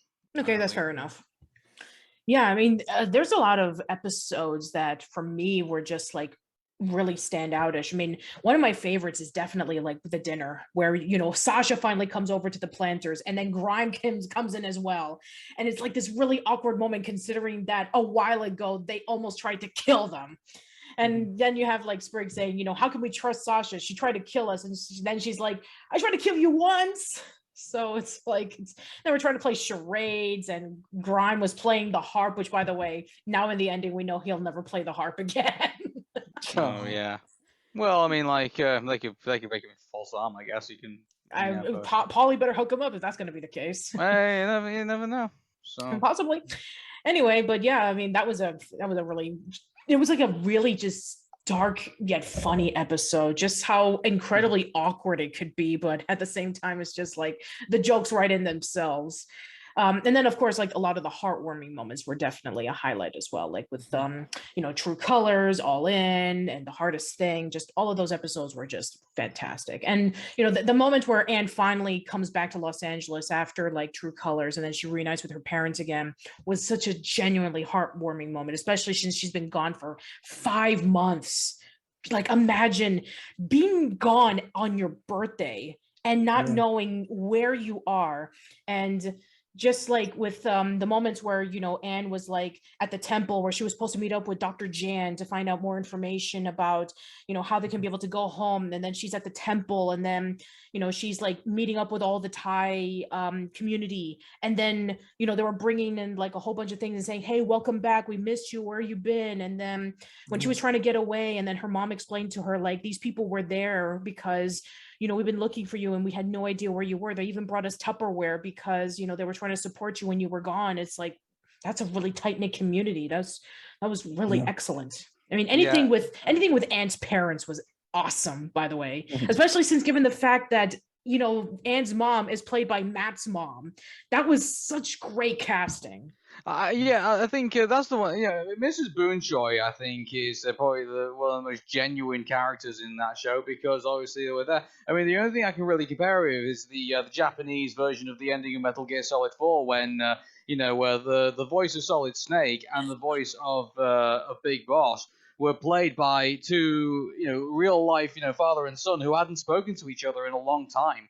So their deliveries were so genuine in the Japanese version, if you ever listen to it. And same goes with Mrs. Boonchuy. Like you don't get there's very little times you ever get genuine performances out of people, and where they come from real life. And Mrs. Boonchuy, I think, is probably the most genuine voice in that whole entire cast. She is hands down one of the best moms in a Disney Channel animated series, for sure. Oh, yeah. Yeah, like, I hope she comes back. That'd be great. I would love that. Anyway, but yeah, those are my favorite episodes. So yeah, I mean, I guess kind of like just free for all. If there's anything you want to talk about, like moments or how the show impacted you. So round table, go for it. I mean, obviously, I think with what we've had, I really am going to miss Amphibia actually as a show, because there's not. I mean, I can only count on probably like one hand.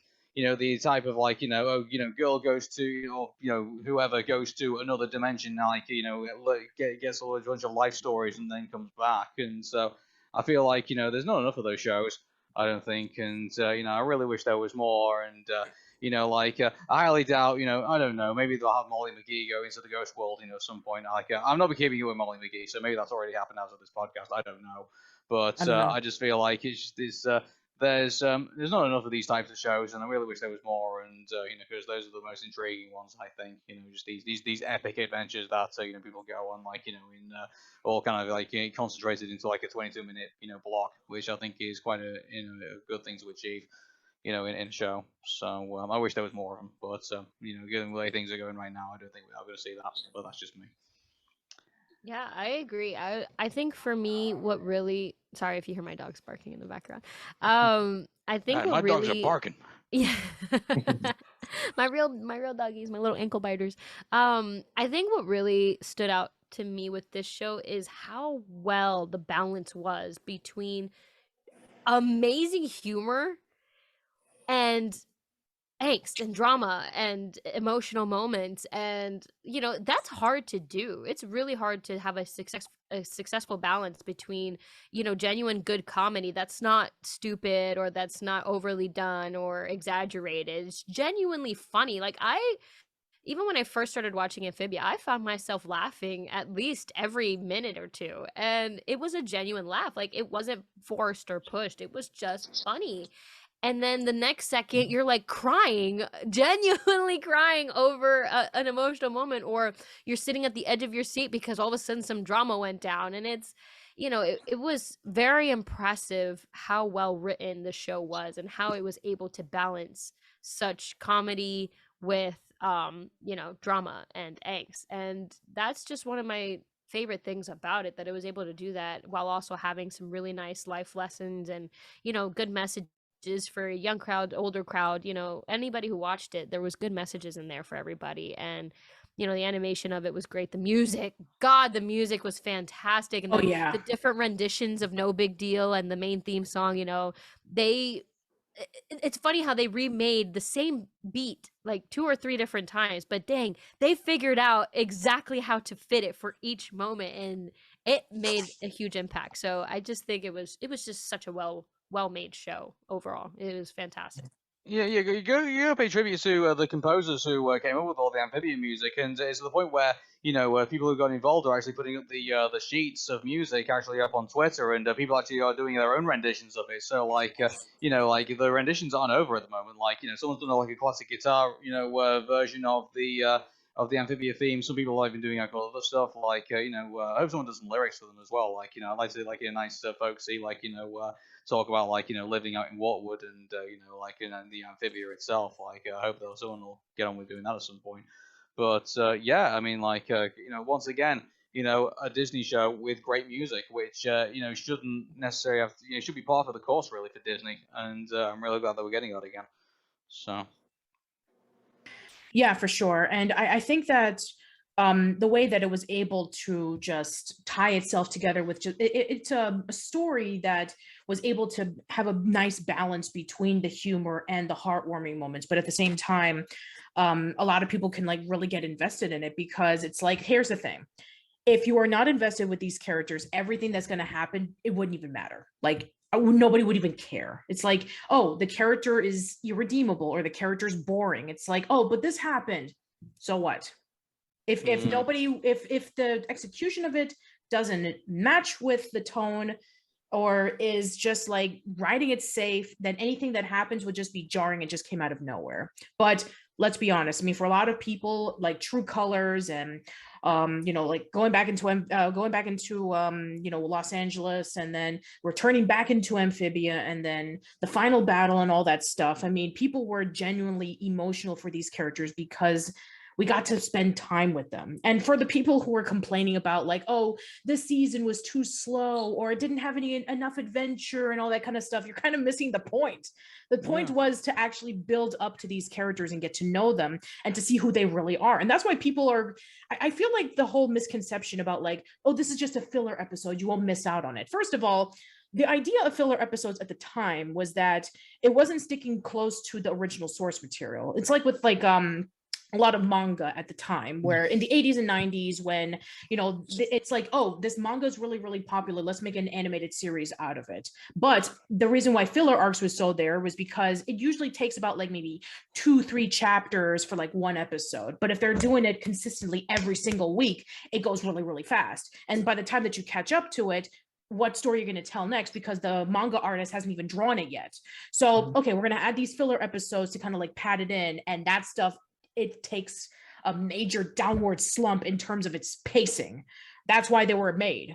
So when, I'm sure that nowadays, a lot of people know that, but I'm sure for maybe like people who don't understand it, it's like, oh, I'm sick and tired of the Steven Universe Townie episodes. Oh, I'm sick and tired of the episodes where we don't get to focus on this character and this storyline. It's like, there's a reason why that, it started off pretty slow, and then we continually build up to it, because it's building up to something that people would be really invested in, and that people would be saying, oh, that led up to this. I mean, who would have thought that, Anne bringing in the caterpillar that would turn into the giant moth would actually lead up to something? Like, come on, people. And or who would have thought that when Anne would meet up with all of these random characters, they would actually help out with the final battle. Like, nobody knew. Yes. I literally mentioned that in one of my reactions. I noticed that all the episodes that were leading to the battle, each episode was an adventure showing how their army was growing. They were recruiting all these different characters that we had already experienced past episodes and stories with. So it was kind of cool to go and kind of collect them all again to make this final army to face, the final battle against Andrias and the Corps. It's genius. Yeah, exactly. Well, also it was necessary too, because you've got this massive core who is all knowing and has this this Breath of the Wild army of these machines that can look like they can slice and dice and destroy anything in its path. And here you are saying, oh well, let's just take these bunch of people and that bunch of people. They'll stick an army together and it'll be like the underdog. No, you need. If you're going to go up against something like that, this isn't 300, you need something, quite significant to take on, an enemy like this. And that's the reason why I was thinking, this isn't just going to be Anne, Sasha, and Marcy on their own here. I thought they're going to bring in characters from, other shows to, come beat this thing. That's how, terrified of the core I was in Amphibia. And so, that's one of the things I think we should probably, talk about as well. The threat and the enemy in this is actually really well done. It does make you feel genuinely terrified of this thing. And the fact that, Andrias can't stop it, even his predecessors couldn't even stop it, or anyone else, in that, who we, were really rooting for, couldn't stop it on their own. And it just grew and grew and grew into this massive thing, to the point where, it looked unstoppable at that point, and it looked like it was going to take over, Earth at that particular stage. That's great. It is great. Absolutely fantastic. Yeah, you need stuff like that. That's the reason why, I think it also, same thing you do with the Fire Nation, same thing you do with the Emperor's Coven, same thing you do with this, with Newtopia and this whole core thing, everything like that. When you build up enemies to look incredibly threatening, to the point where you genuinely feel more for the characters who are going to be thrown in front of this thing, that's good storytelling. You're questioning yourself, how are they gonna stop this thing? You know exactly. What I mean? Yeah, and I have to reiterate something that we mentioned in Aaron and Patricia, but I need to bring this up again. So somebody named Zachary Bartolo had posted this saying, now I understand the frog monster in the mural. It's not the core or some monster the girls are going to fight. It's a symbolic representation of Amphibia's greed and corruption. The girls are fighting for Amphibia's soul. And then Matt Braley himself said, I don't normally comment on stuff like this because I believe it's good to keep certain things vague/open, but there's nothing that warms this creator's heart more than when a clever fan hits the nail right on the head, which, yeah, the core, I mean, here's the thing. We thought that King Andrias was going to be the main bad guy.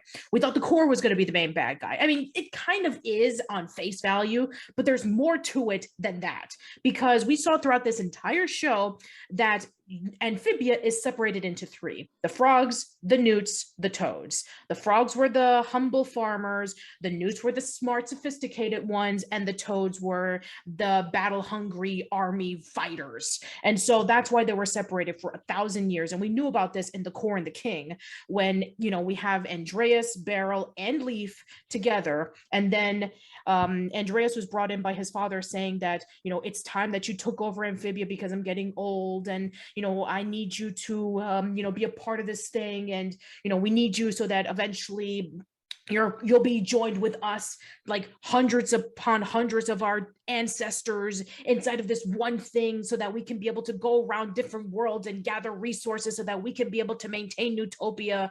And, then eventually, Lee found out about it when she saw the, when she saw the vision, and then, she stole the calamity box, and then she ran away. And then Andrias was so angry that of the betrayal that he sent Beryl away. And then we found out much later on that Beryl was a great fighter and that he died, and that the hammer that he has, Grime has it. So it all connects. And I think that we saw the final battle in The Hardest Thing, where the three girls were able to join together and be able to fight. And then eventually Anne decided that she was going to fight this thing. And she decided to do it in the name of everybody that was a part of this. Not just the frogs, not just the toads, not just the newts, everybody. Everybody was a part of that this. shot when she says the gems aren't the greatest thing and it showed everyone. Beautiful. That was great. Yeah. I was like, oh god, it's great. It's Genius. Good job. I think that was great because they all focused around these gems and this calamity box and everything being like the massive source of power, and then when Anne delivered that line, I think that opened everyone's eyes up. I think to those who weren't initiated, I think to what was going on. Yeah. And the one thing I want to say about the hardest thing, and I'm interested to hear everyone's reaction to this. Would everyone have accepted if Anne Boonchuy had died? If they just she disappeared and she became this thing, and and they ended it like that, because I mean keep in mind wasn't it Sailor Moon didn't live to see the end of her show, I don't think. And well, I mean, think it's and Captain okay. Falcon and Here's the thing about the Sailor Moon thing. I mean, I know that. I mean, first of all, you're referring to the first season of the anime that was not developed. It's stupid complicated, to be quite honest. Okay, but maybe a bad example. Okay, Captain, sorry, F-Zero GP Legend, that anime, with the infamous Falcon Punch, meme that went around there. Captain Falcon died at the end of F-Zero, so and was played by the other guy. So I mean, main characters have died at the ends of animated shows. I guess that's true. Yeah, it wouldn't be a new thing. I mean, I was thinking, oh hey, Anne Boonchuy reached the end of her her arc, I guess you could say, and then she's kind of going to disappear off into the, I don't know. Yeah, I mean, it's kind of like Chrono Trigger in a way, in which Chrono dies, and it's up to you whether you want to be able to go through the adventure to have him back, or you want him to stay dead. I was just gonna say they pull that's what I was thinking. They pull a Chrono Trigger in it. Yeah. Now, I wanted you to explain more about that, Jim, because I mean, I know about that part, but I don't know about the full detail. It's basically a kind of it's not exactly the same, but in Chrono Trigger, after Chrono dies during the first encounter with Lavos, you basically have an opportunity to use the Wings of Time to travel back to a point near the start of the game where you can get a basically I don't know if you could call it a mechanical replica of Chrono. And yeah, the Chrono doll from the carnival. Yeah. Right, the Chrono doll, and basically take that in and switch the doll in so it takes the real Chrono's place when the fatal blow is delivered. Right. Yeah. I think that it's kind of funny. It's like the discussion that we had, Aaron, about Soul. I mean, would we have accepted if Joe died and then 22, would be able to live? It's complicated, I mean, I can see, from maybe I can see from one side that Anne dying making the ultimate sacrifice would be just a very harsh, bittersweet moment. It's kind of like in Samurai Jack, in which Ashi died when Jack had to go back in time and kill Aku. It's like you did it, but at what cost? So right. I don't know. It's really hard to say. Ooh, sorry. No, 1 second. I have to replace my camera battery, so you're going to see the camera go off for a second. Sorry. No problem. Yeah, take your time. I was just going to say, it's killing off a character, especially one who has made such an impact, is always a tricky decision, especially when you have the chance of bringing that character back. Crisis on Infinite Earths, they kill off Barry Allen, who had been the Flash since the 60s and was an iconic character, and he dies pretty much trying to save all of existence. Mm-hmm. But then they bring him back later, and a lot of people say, well, that just undoes his sacrifice. So it's tricky. It's something you gotta handle balance. But I don't think that especially when you're dealing with a child character, I think killing them off is kind of a kind of difficult ground to tread. I think you're right. I think if it was an adult, maybe, right. But a 13-year-old child, that is a completely different story. I mean, you have to have a lot of balls to do that, especially if you're a Disney show, to have your character die. Yeah. I mean, I know they kill off the moms, but the 13-year-old child. Yeah, I can just imagine if someone tries to follow this up. Okay, I'm going to make my protagonist a 7-year-old child, and they'll die in the end. We must sacrifice her to the volcano. Yeah. Oh my God. Oh gee, we could take this even further, but I'm worried it would get in very bad taste. Well, let's not go there then. Okay, fair enough. Yeah. Anyway, so yeah, anybody else? I mean, what about your thoughts? Do you think that Anne should have died? Me? Yeah, go for Yeah. it. I don't know if she should have died. I mean, she did technically die. So I guess you mean like, should she have come back? Yeah, I guess Okay. that's a proper question. Yeah. That's an interesting question because I don't know. I personally, it is a bittersweet decision to make when you decide to kill off either the main character or a main character. You know, especially depending on the purpose that serves to the story, to the characters, to the, you know, overall experience of the show. I think it would kind of depend. I feel like I would be bitter about it. I mean, I'm still bitter about Jack dying, so it's like I haven't even let that one go. But also that kind of reminds me of, like, I don't know if you guys have seen Ryan the Last Dragon. I remember I have seen it. Okay, I remember learning about the decision about whether or not to bring Sisu back. Apparently early on they always knew that they were going to kill off Sisu, but the decision was, do we bring her back or not? And for a long time they weren't going to bring her back. And it was going to be this, you know, sacrifice lesson, blah, blah, blah. But what Disney ultimately argued was, no, it's a kid's movie, bring her back. You can't just like leave her dead. But okay, then Disney, bring back all the mobs. Right, yeah. So it's like, you know, they ended up bringing her back, but had they made the ultimate call, you know, Sisu would have died. So I think in this aspect, I personally would have been bitter about it. However, storytelling wise, that I feel like it would have been very impactful. Let's just better. I wouldn't want it though. I think let's just say this: it would have been a much better storytelling decision than, say, bringing back Palpatine. Yeah, I think we Fair all point. agree on that. Yeah, Here's the good thing, point. I've never seen episode 9. Like, you know, I was so turned off after the second of the new movies. I was kind of like, I'm done with this now. Like, you know, it's so.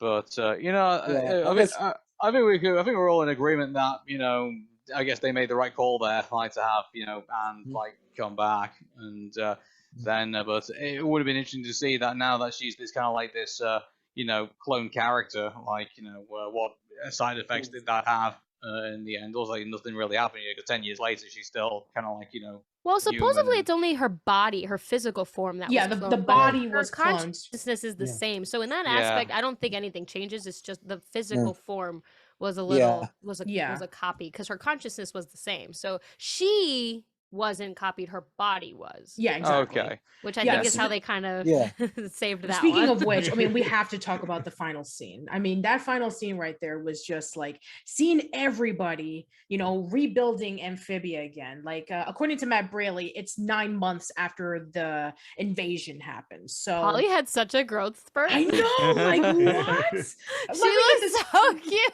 She does. I mean, let me get this straight.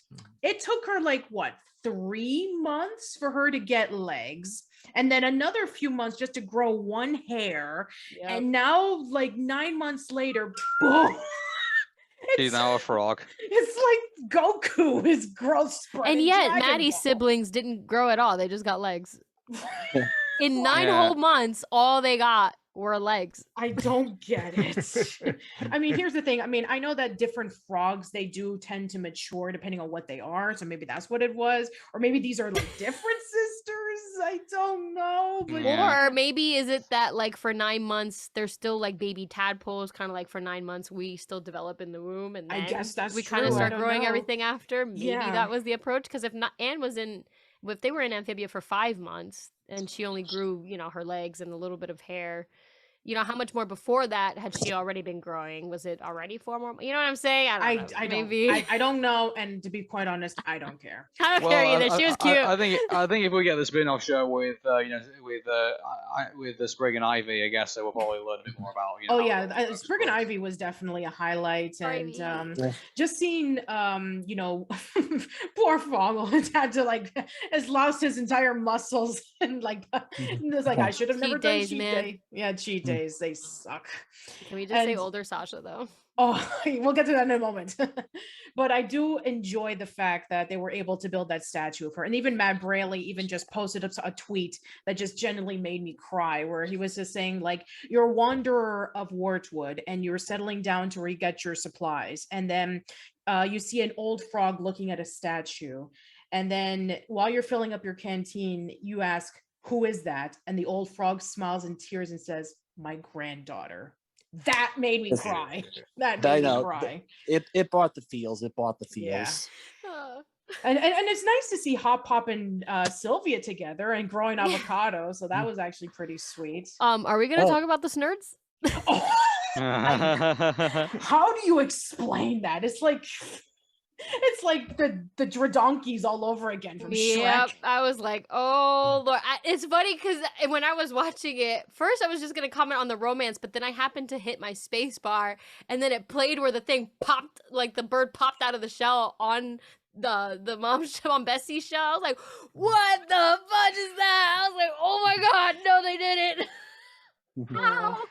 I'm far too polite to trying to figure out the mechanics of all of that, so I'm just gonna be like Olivia and Yunan though were great. Oh, I'm pretty sure they were married by then. I loved it. Yeah. And you know, the fact that Grime is a paladin, rocking that beard and having Sasha's sword in his bag, that was so Cody's awesome. mayor. Yeah, Toady is mayor, and apparently him and the mayor, the previous mayor, are now a couple, apparently.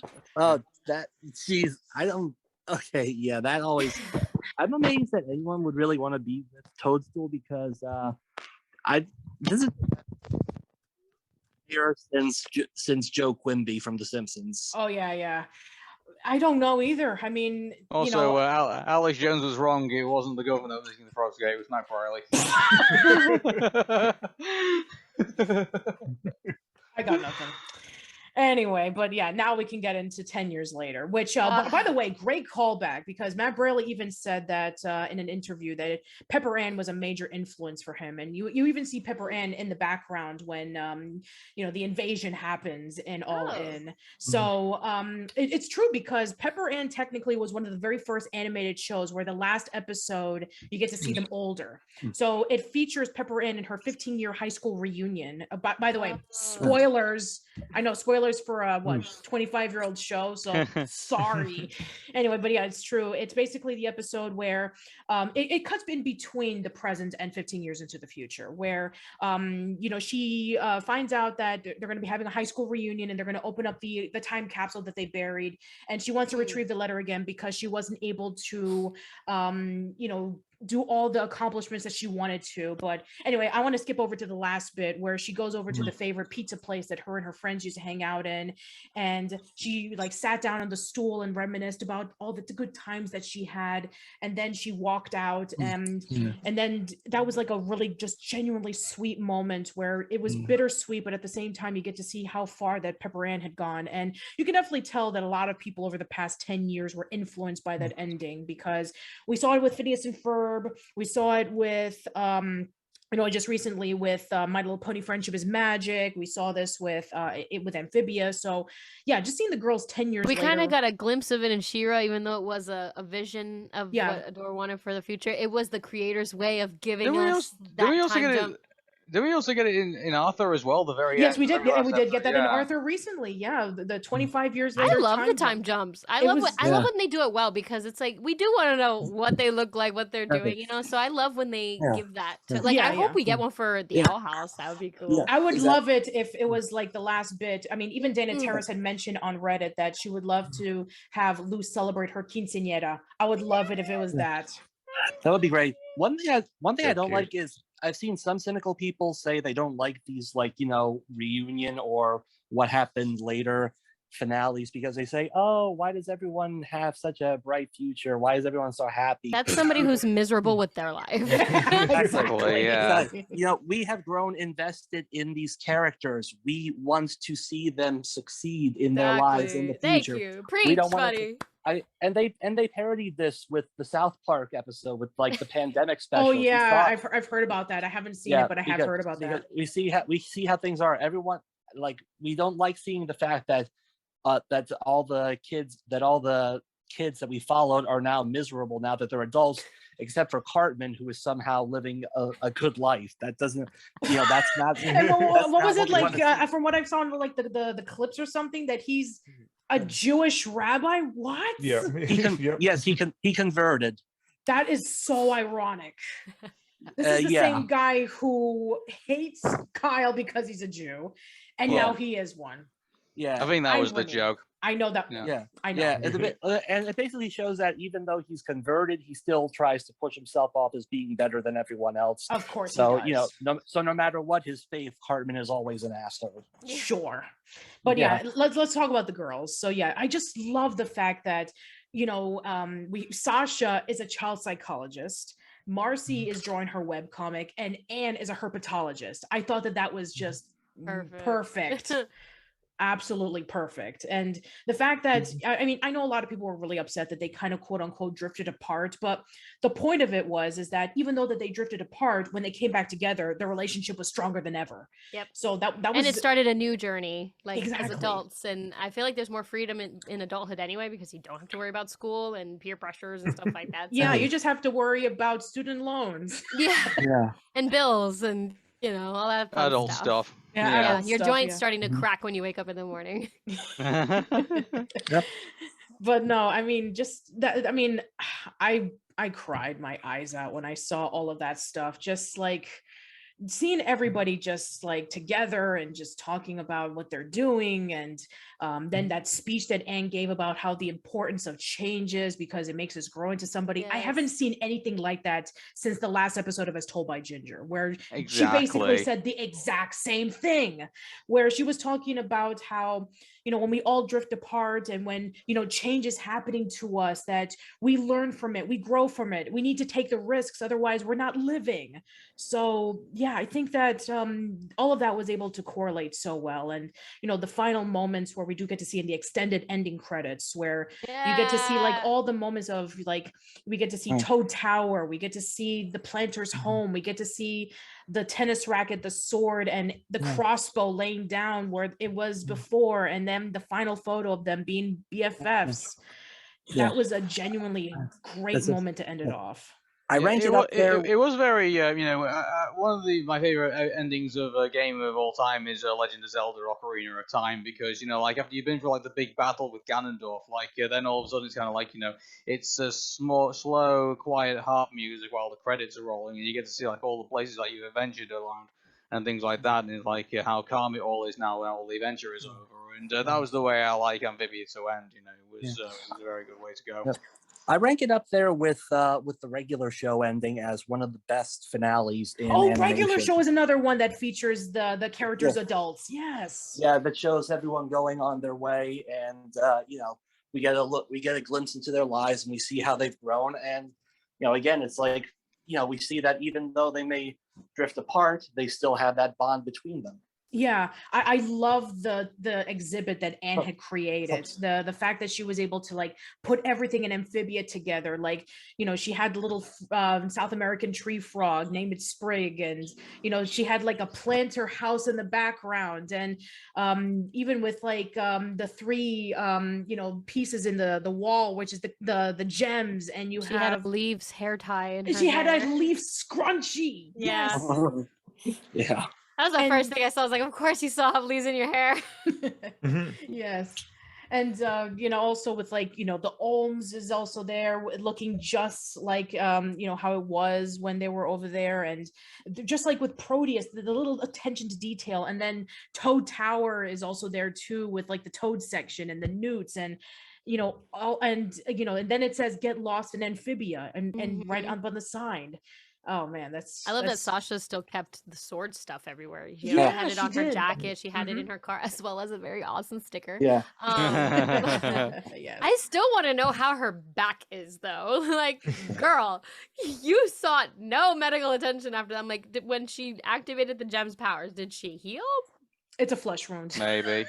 Marcy was put into that tank, so you could say that the Newts healed her up. Sure, cool.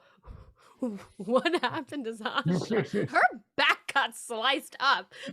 Yeah, I don't know. What? I have no idea. Did it get cauterized because it was like a flaming blade that she didn't bleed out?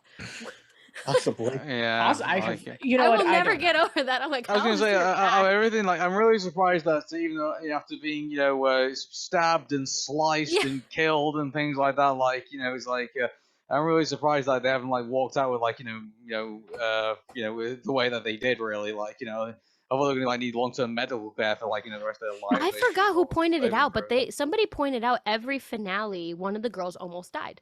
That's true. You're Yeah, right. the first finale was Sasha. She almost fell off the cliff and died.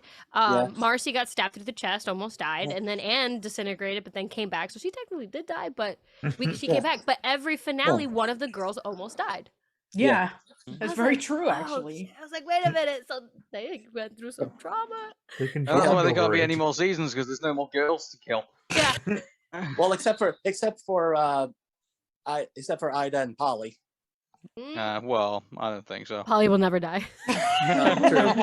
Polly is the one who brings. Polly will death. figure out how to become a cyborg, just like Andrias. Yeah. There We you can go. rebuild live her. We have forever. the technology. Yeah, Speaking that's what of I'm saying. Andreas, I love the little detail that somebody actually pointed out where the eyes were faded, where he's going blind because he Finally aging. yeah, he's aging because according to Matt, he's refusing to get any additional mechanical parts so that he can be able to be put together. So he's relying on his last year so that he can be able to fix what he had pretty much wrecked.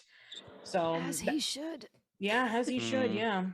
And also, this is the second time in which Keith David plays as a bad guy in a show about frogs. Yeah. He's just got such a good voice for villainy. He really does. His voice is so specific.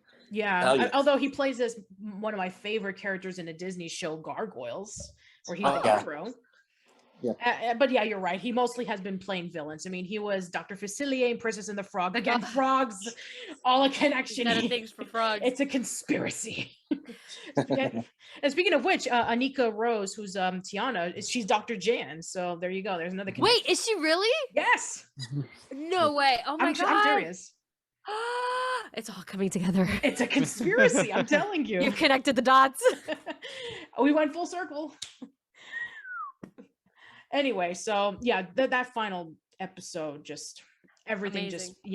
that Chef's was kiss. Yeah, We all cried. Basically. we all cried. Yes. Yep. Owl House, I want to see you top it. That's gonna be Challenge accepted. I'm pretty damn sure they will. I'm sure they will, but I don't want to see know. how they do. After as of this part, this weekend we've just seen clouds on the horizon, and given the fact that Losers promised Amity that they're going to have like this mundane slice of life, kind of like date, like I don't know, like is that going to be one of the special? Okay, now that's my dog barking. But anyway, like I don't know, like I get the feeling that Luz was kind of foreshadowing like maybe future events, like we're not going to have this like adventure where if someone's going to die or someone's going to get like maimed by a monster or something like that. I think maybe one of the specials might actually be Luz and Amity just kind of like settling down and like just wanting to like I feel like Luz, she loves the Boiling Isles and the Demon Realm so much, but I feel like Amity would be the type that she would absolutely love moving to the human realm and just having the most boring housewifey life. Like I just feel like she would freaking love it. She could go to the beach and be in the rain without worrying about getting boiled and stuff. She'd be like, "Oh my God, Luz, why did you ever want to leave this place? It's amazing." Exactly. Well, that easily enough. That could have been one of the seasons of the show. Like, if they went for 5 seasons, like season 3 could be, okay, Amity and Luz are going to go for it, and they're going to move over to the human realm after, defeating Bellas or whatever, and then the next, season of the show ends up being like, can Amity, cut it in Earth realm? She can't always rely on her magic. She has to learn how to drive a car or like, do, I mean, she get a job, technically do could stuff. do magic because she had a bile sac. We saw Lilith attacking Luz when they were like escaping into the door. So she could still use it technically. Yeah. Here's the thing though. I mean, as much as I'd love to see Owl House get another season, I don't think it could go on for too long because there is a point where they will not be able to make the show any more gay. Oh, you can always make it more gay. Oh, you can make anything more There's gay. no such thing as too much gay. Yeah, you got a point there. You got a point. Yeah. Just maybe they find just like a gay coven and everyone's it's not even about powers. It's just everyone's gay. Yeah, but saying that, like, it is sad that Amphibia has finally come to an end, and I really have enjoyed this ride. with that. And I'm just very sad that I missed out, on all the excitement. I joined the Amphibia subreddit when the show was about to end, so I missed out on all the fun when on that. I mean, I hang out with the Owl House fans more really on Reddit more than anybody else. Well, I mean, at least it wasn't like with my case, in which I joined the Adventure Time fandom way too late, so I had to catch up really, really quickly. But there was a lot to catch up on too. Exactly, yeah. But I eventually did, so I'm sure. I mean, even with like newcomers, like people who are watching this for the very first time, I'm sure that they'll be able to develop a fandom. Look what happened to Avatar when, like, 15 years after that show came out, and then 10 years after Korra, when those shows were put up on Netflix, a new generation saw it. They did, and they fell in love with it all over again. Exactly. Yeah. They did a musical. They did fan art, and Nickelodeon. The Ember Island player. Yeah, exactly. So it's like, just because a show ends on that day, it doesn't mean that the fandom will be dead. You just need to wait for a new fandom to come along, and then if you want to, you can be able to rejoin it all over again and just talk about how much of an enjoyment you had the first time. Yeah. So even though that Amphibia is over, I think that it'll still be talked about, and I think that people will still be able to give off their theories and what if scenarios are there, and hey, if it becomes successful, even Matt himself said, I would love to do more stuff with Amphibia, maybe do a Polly spinoff or something. So I would so watch that. I mean, at this point in time, I wouldn't just say, hey, let's just end it right there. I think that as long as the fandom is still around, you can be able to come in at any point.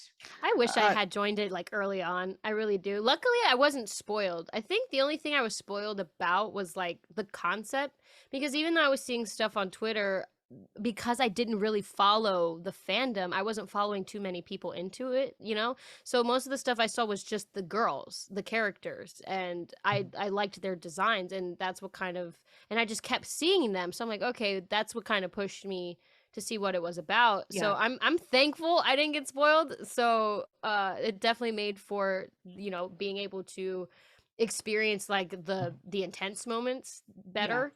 So I got lucky in that aspect, but I do wish I joined it early on, because I feel like it would have been fun to join the ride, Oh, sure. And also another thing that I have to give credit for this show is that, for me, I have never been introduced to Thai culture. So being able to see that firsthand, from an animated show about a person who is of Thai origin, being able to see the language, the food, and all that kind of stuff in the community, that was a great way. And even Molly McGee is doing the same thing, because she's half Thai, which is actually an interesting thing. I didn't even know about this until a live stream happened, where the reason why they made her half Thai is because Ashley Birch is half Thai.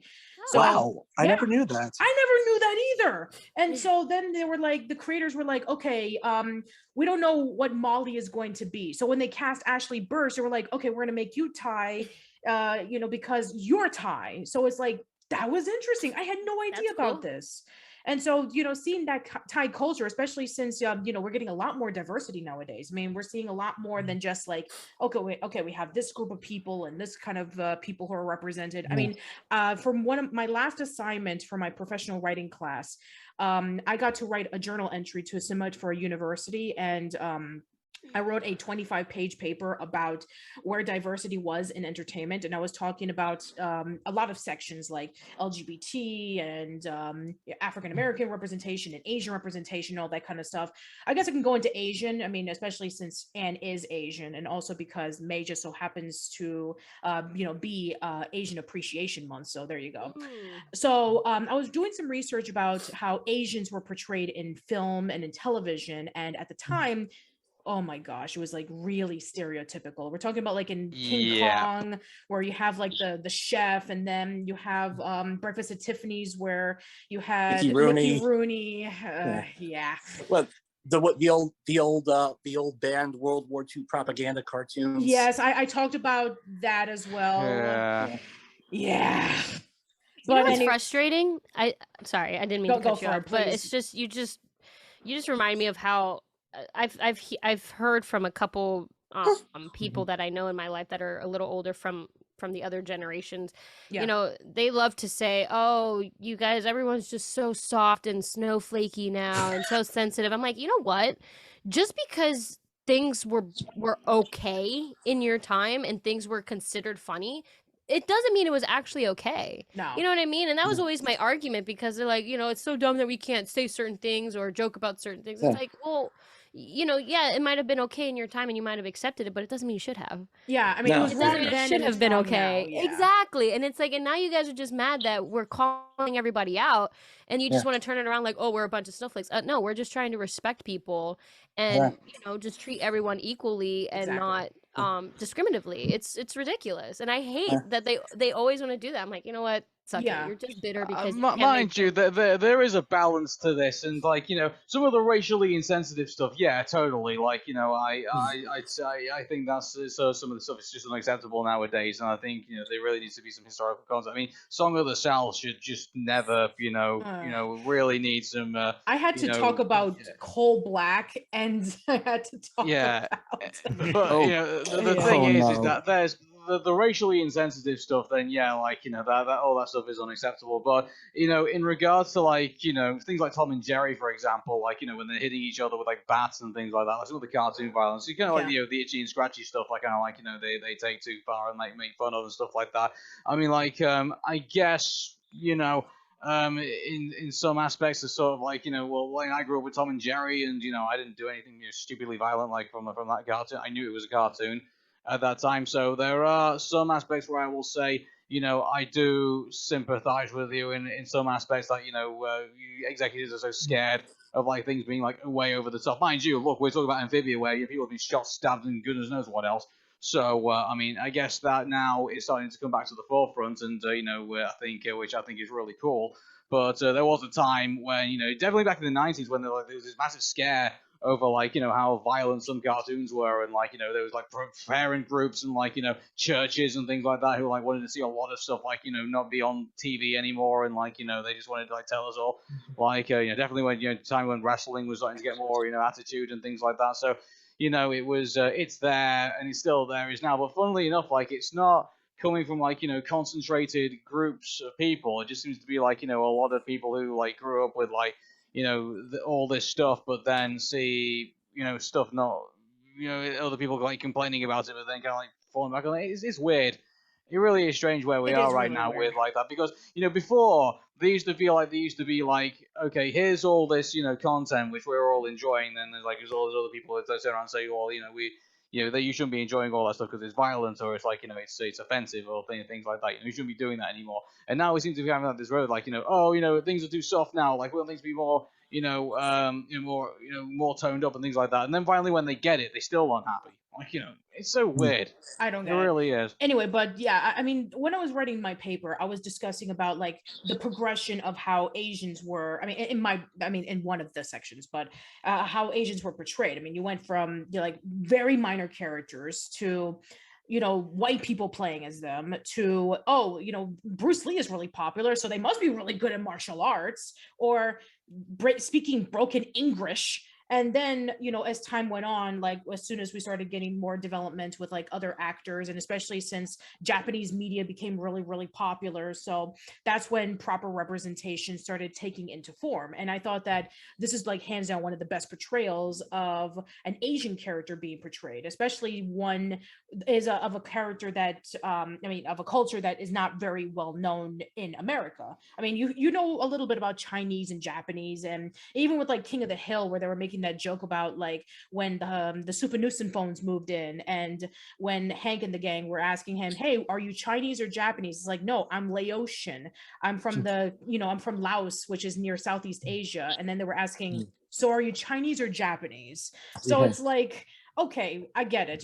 That was the context back then, but now it's much, much better, and I'm all for seeing more proper representation. So well, I think the thing with King of the Hill is that that was kind of the way the show was supposed to be. It was supposed to be here's this family in this very red state, which kind of more conservative values than everything like that. It was sort of kind of supposed to be like that, where they kind of don't understand things that come out from outside. So I mean, I think that was the idea of the show. I mean, they did the reverse of that. They did like, what was that other show that Mike Judge did, which was like, like really like very lefty liberal kind of like group of people. Oh yeah. I forget what the name was, but I know Yeah, what you're talking about. it didn't take off. The Good Family. That's what The it was Good called. Family, yeah, and like that didn't take off at all. Like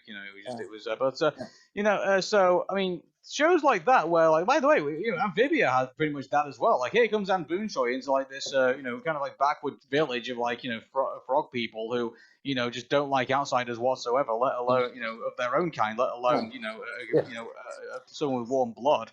So like so we had an aspect of that in Amphibia too. So I mean, it was an alien to to this show. The sad thing is, we still have there's still quite a lot of progress we need to make. Like, back in the 2020 election, when Andrew Yang was running, people were saying, "Oh, I don't feel comfortable with a Chinese president," because of all the shit China's been doing, and they had to clear up. He's not Chinese; he's Taiwanese. Oh my God! A country that China has been oppressing.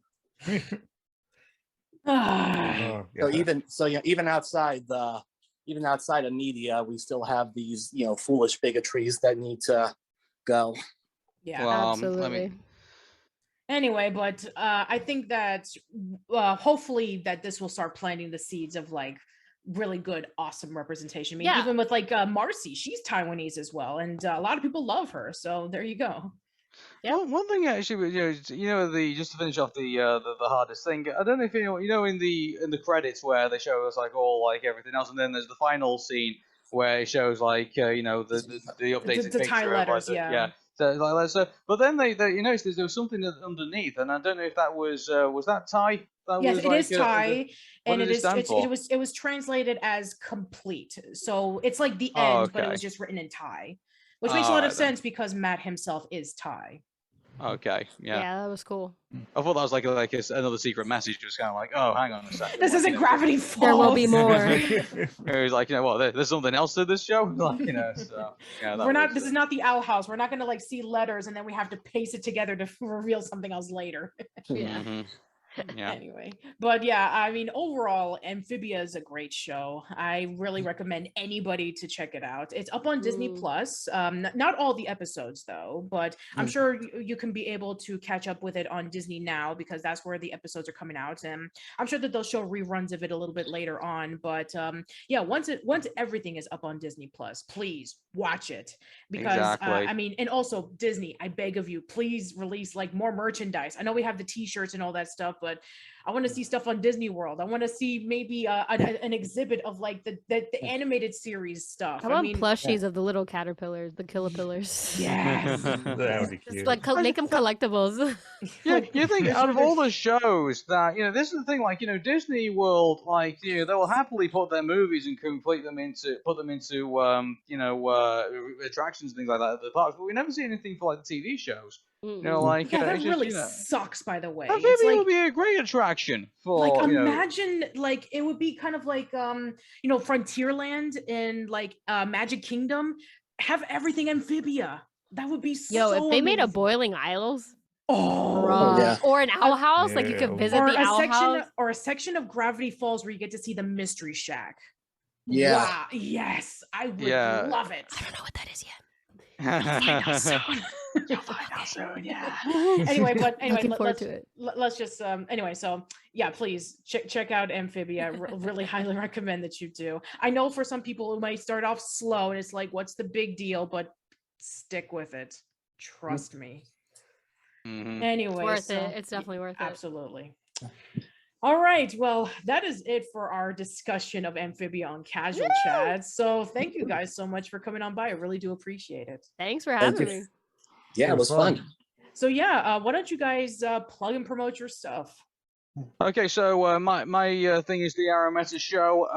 Right now, I'm still like building the studio. Like eventually, I want to get the Arun Mehta Show going again, but it's slow and steady at the moment. But if you want to follow how I'm progressing, it's Twitter is @Arun Mehta Show. That's ARUNMEHTASHOW.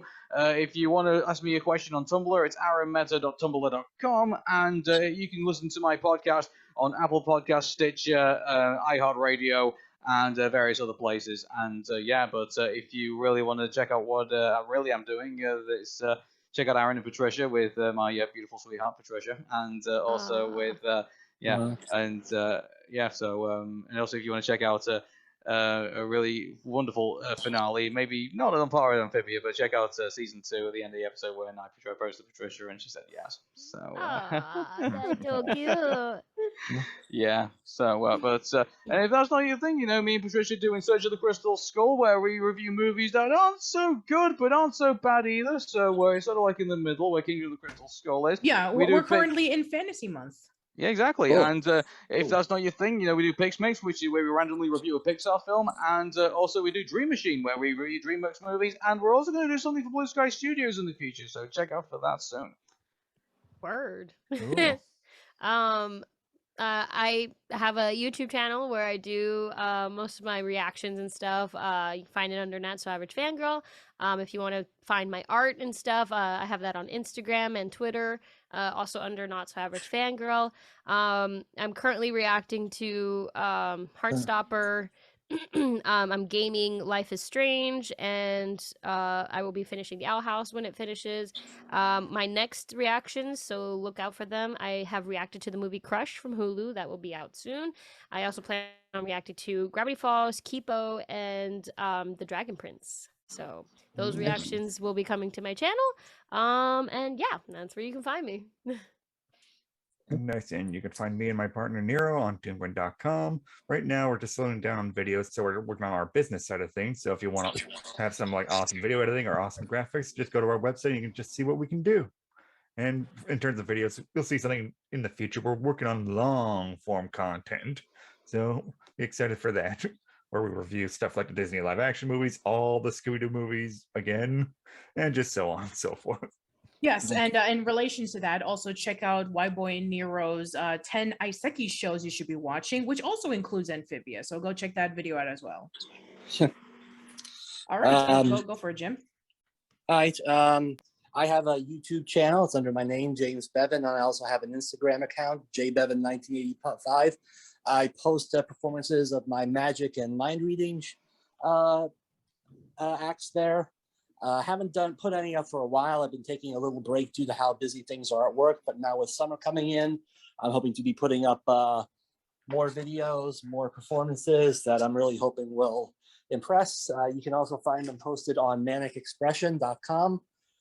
And this is just a little side thing, but next Saturday for the Memorial Day weekend, I'm planning on having a stream, just to like watch the movies, play some games, maybe do a few script and comic readings, kind of like what we did here today. So if anyone's interested in that, just shoot me a DM on Twitter and let me know. Yep, and as for me, you can check out my work at youtube.com/oldsschoollane. I also have a Facebook page, facebook.com/oldsschoollane. I'm on Twitter at Patty_B_Miranda. You can check out my podcast on Anchor, Spotify, Google Podcasts, Apple Podcasts, Stitcher, Radio Public. Recently, we are now on Amazon Music and Audible.com, so you can go check us out there as well. New podcasts will go there first, and then they'll go up in a few days on YouTube. And actually, we're posting this up as of the scene, as you're listening to this on Anchor. Tomorrow's my birthday, so you'll be able to... Happy birthday! Yeah, thank you so much. Happy birthday. I'll be turning 36, so thank you so much. And then on, let's see, on Wednesday, you'll see this on YouTube. So yeah, so on Anchor, you'll be having this, and then you have an episode of Crystal Skull on Friday, which we're going to be talking about The Princess and the Goblin for Fantasy Month. So go check out all that stuff. And thank you so much for listening, everyone. Hope that you enjoyed our discussion of Amphibia. Let us know in the comments below, or whether you are Team Anne, Team Marcy, or Team Sasha. Who is your favorite Team Yunan. Or Team Yunan, or Team Grime, or Team Hop Pop, whichever. Which let us know about your favorite episodes, your favorite moments, how much the show means to you. Also, let us know about the impact that the show has left for you. Let us know about anything else, about maybe your interpretations about how the show became, in terms of like its philosophical discussions about how the characters are portrayed. I'd love to see all of your thoughts on that. So yeah, that's it. Hope to see you around soon, and take care. Hey everyone. Bye. Bye-bye.